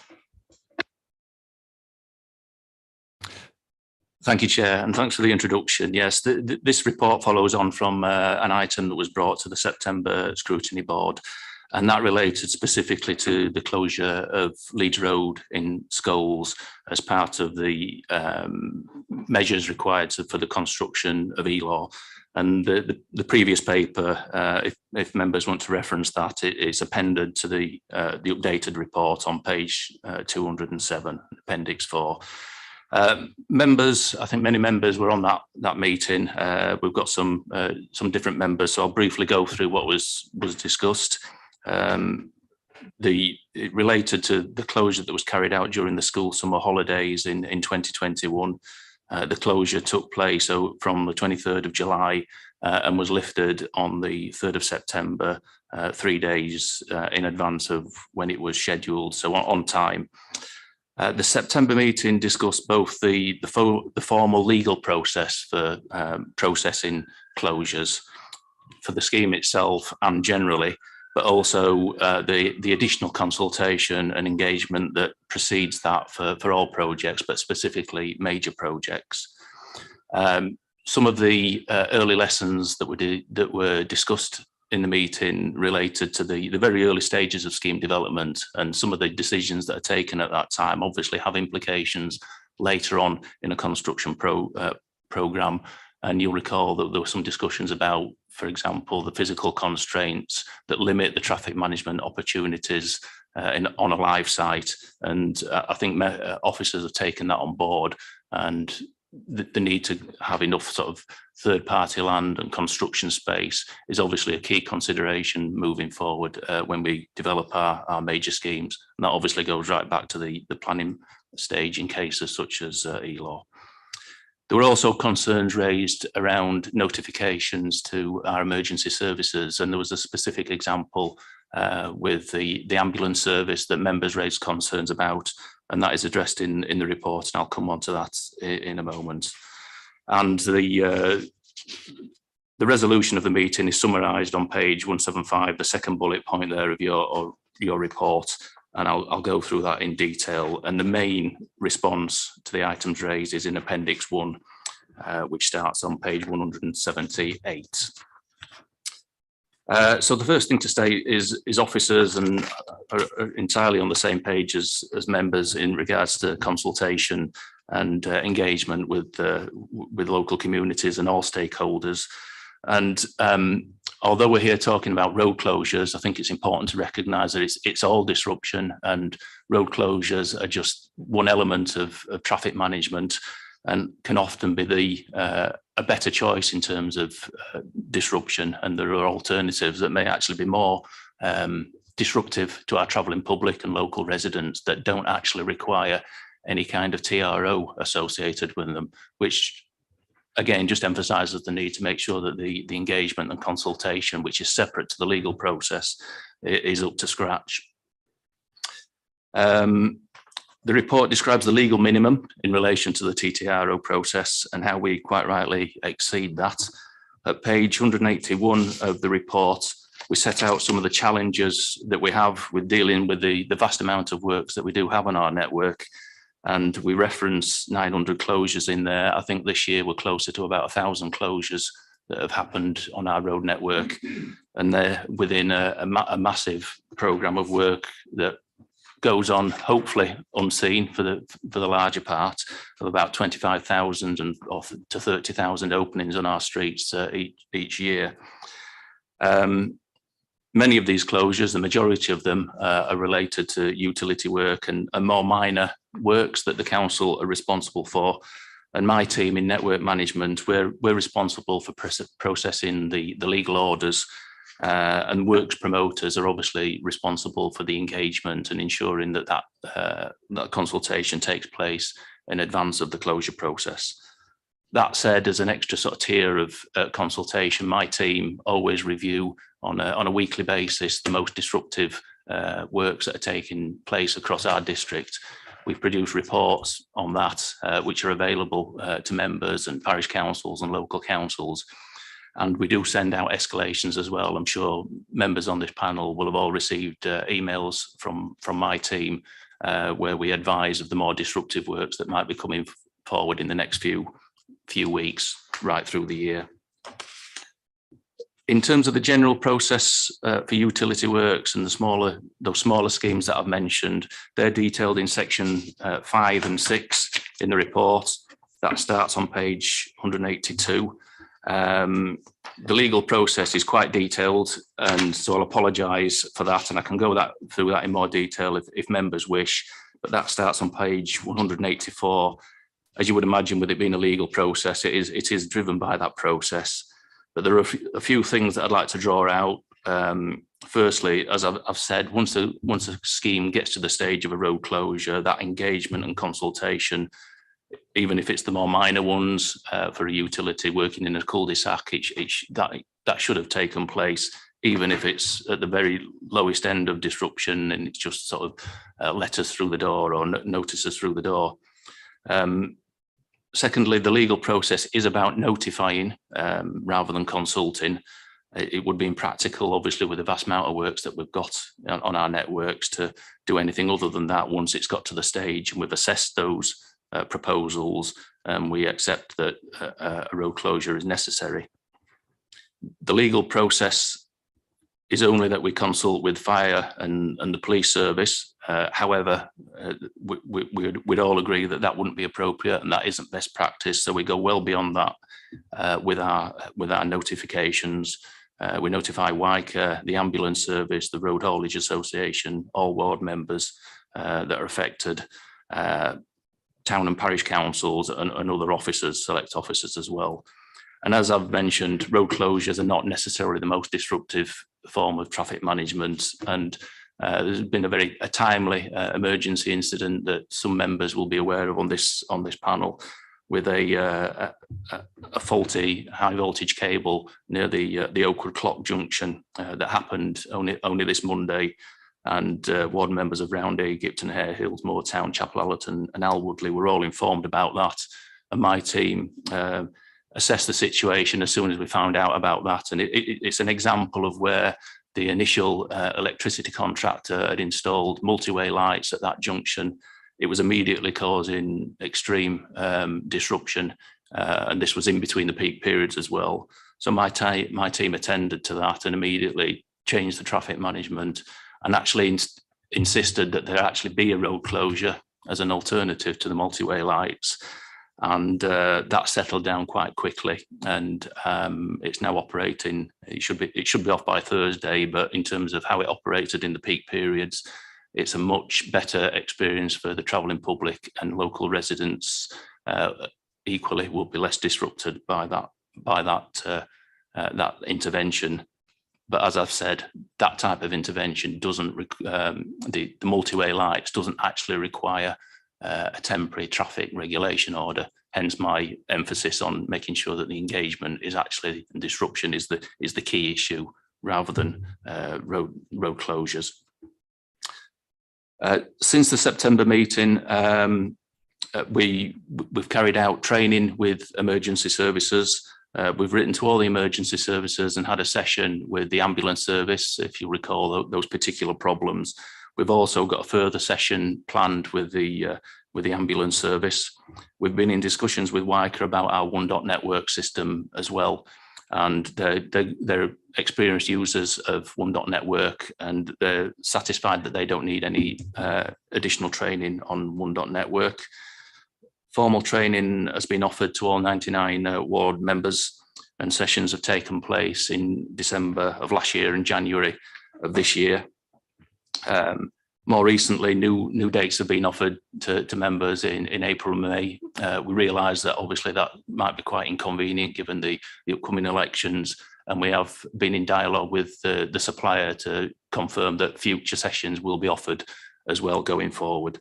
And the supplier has also agreed that training offer can be extended to local and town and parish councils as well. So future sessions will be highlighted to members going forward.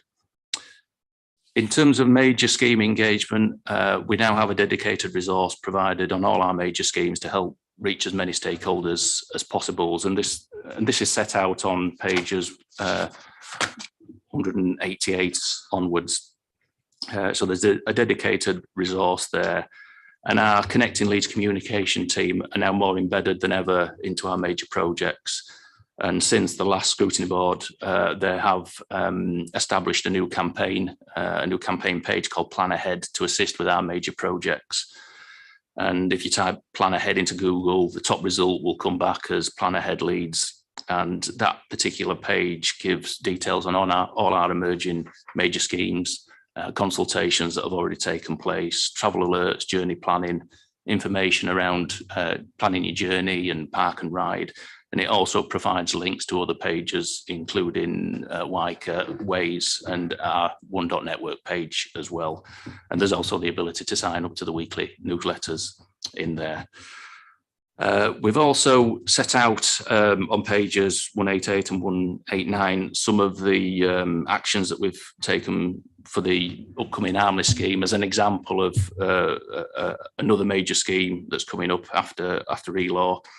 And you'll see there's a number of bullet points that had already taken place from an engagement and comms perspective. And since the papers were published, there's been additional press releases, etc., carried out, and meetings have taken place on site with members of the public. Oliver's team have been in touch with residents of the Lower Wortley Residents Association, and that consultation will continue, and that engagement will continue through the whole of the process. And then just finally, before I hand it over to questions, the summary and sort of next steps are highlighted in sections 8 and 9 of the report.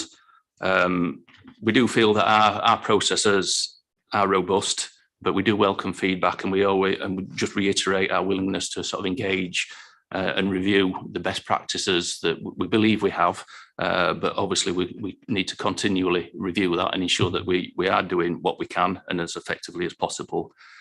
And just lastly, sort of state our willingness to work in colleagues as well in the communities team.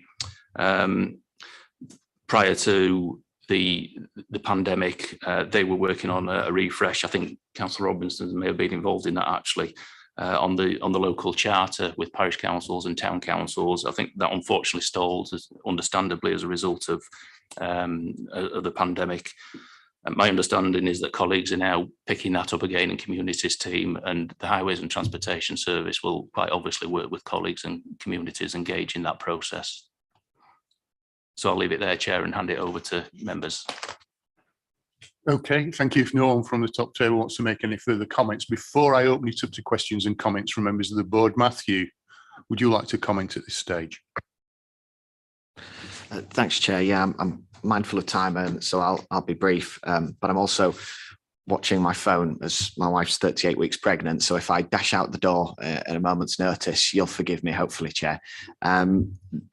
Firstly, a thank you to the officers and to this board for the interest that they've taken. I think, as you quite rightly said, Chair, this has had a robust hearing, both in this scrutiny committee and in working group and outside. And that's a credit to the board, but also to officers who've sought to bring back recommendations and take this issue seriously. It would be remiss of me to not also thank the parish council in the area and George Hall from the Community Forum, who've added their voices to this, and former Parish Councillor Howard Bedford. Howard had a great interest in this and sadly passed away at the back end of last year.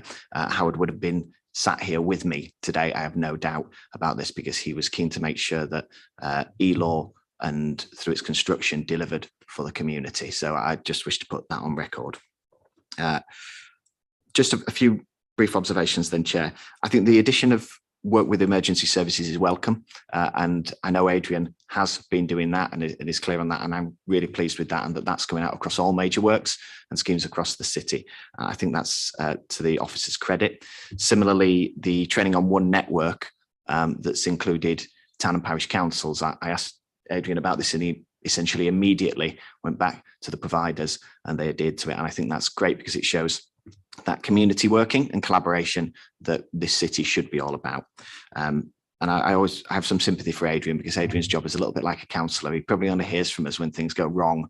There's actually a lot that does go right. I think that we get in touch when we see issues, but that's not to underestimate the hard work that goes on from officers.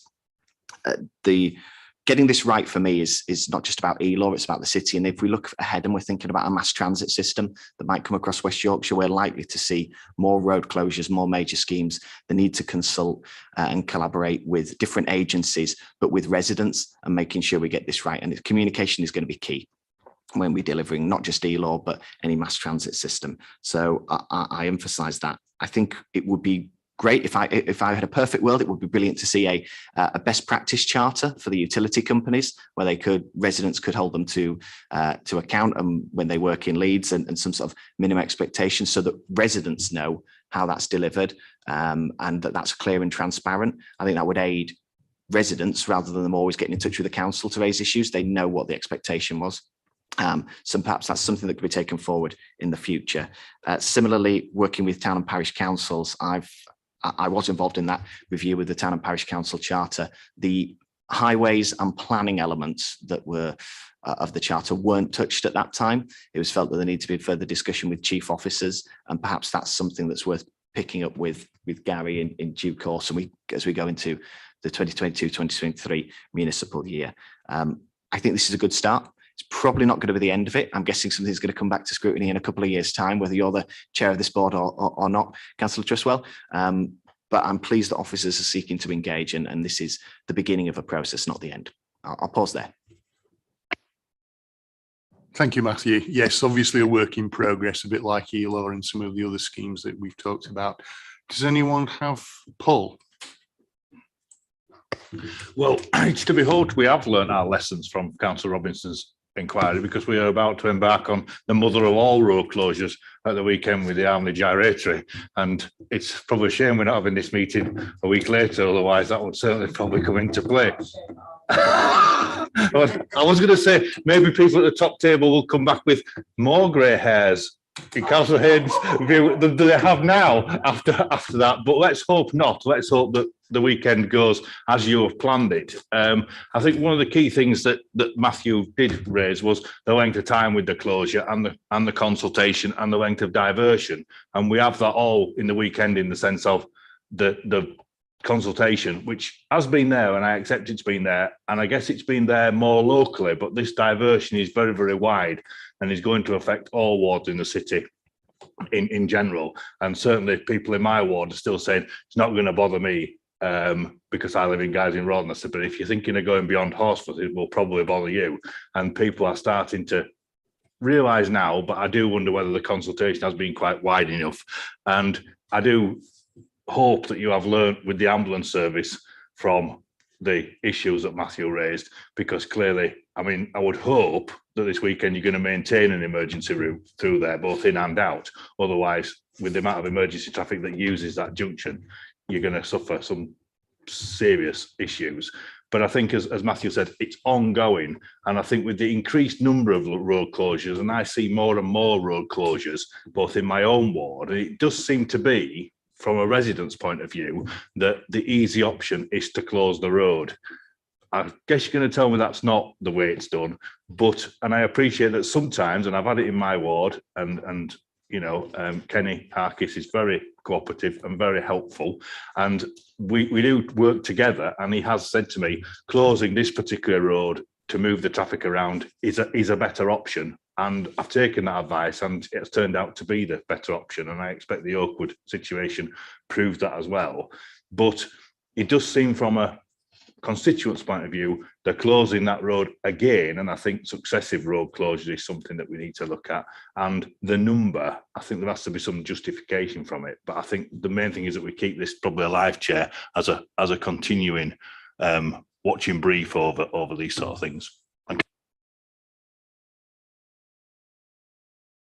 Thank you, Chair. I have no idea whose grey hair you're referring to. Apparently mine needs its own Instagram page. So there you go. Yeah, I wasn't this grey last year. I don't know whether, but in terms of Armley, the amount of comms that has been done and the fact that people are talking about it in your ward is great. Yeah, we are talking about, but there will be people in your ward talking about it. I'm thinking it might not affect them, but at least they're talking about it. So, I'm even being interviewed for the radio on the gyratory closing.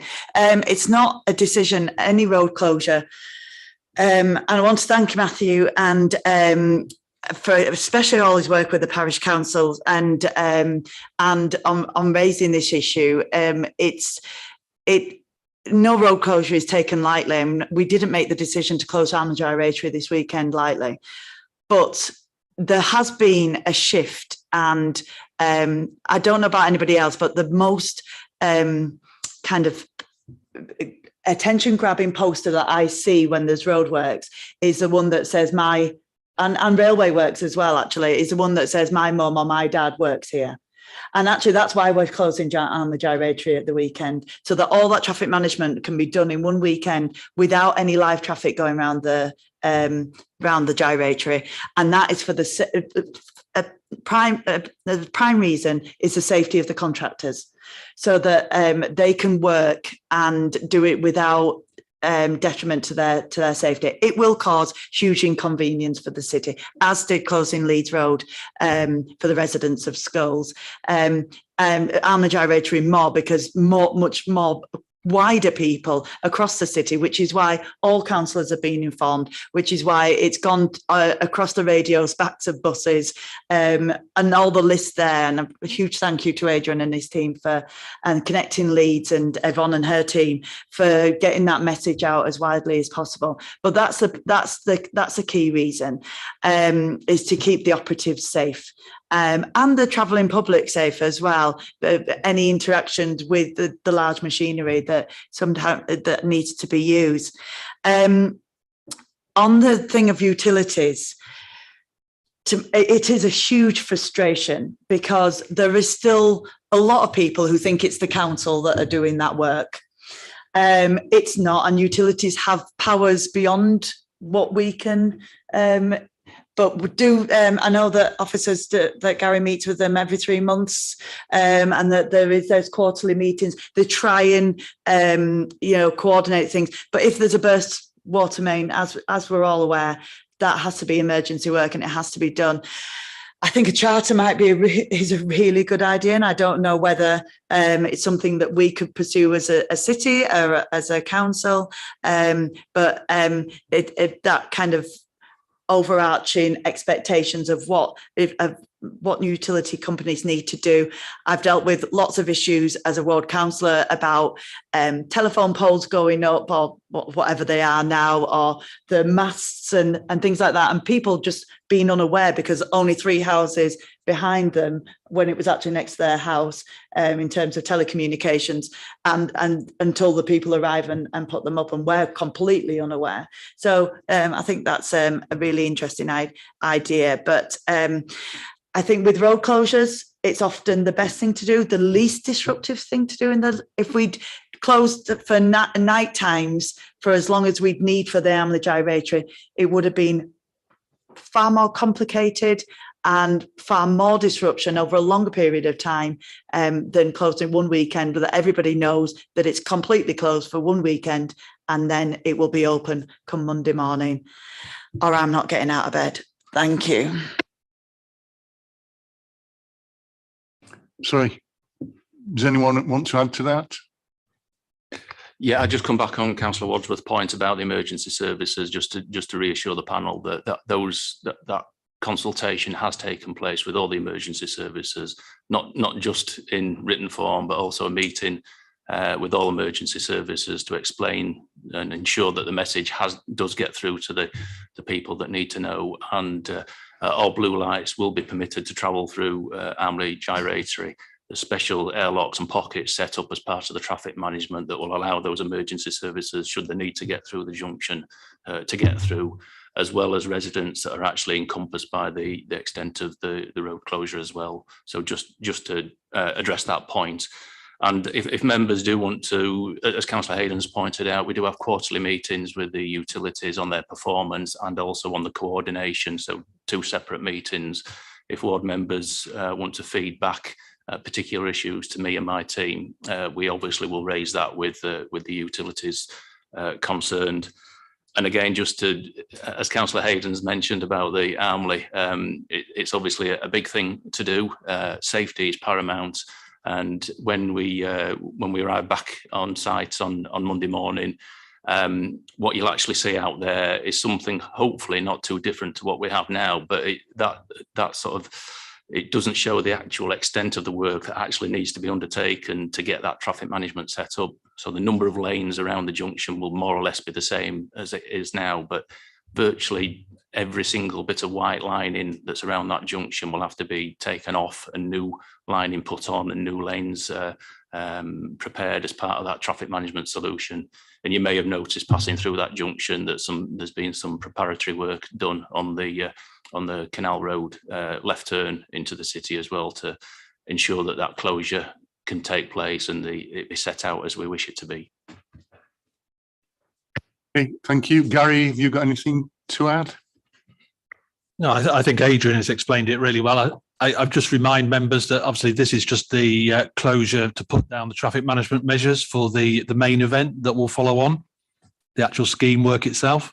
This is just to put out the traffic management around a very busy junction, burn off lines and put in new lines, which couldn't really be done whilst traffic is moving around it. So just wanted to make sure there was no confusion that people think this is just one closure and that's going to be it.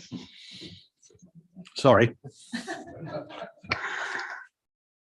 Thank you for that hors d'oeuvre.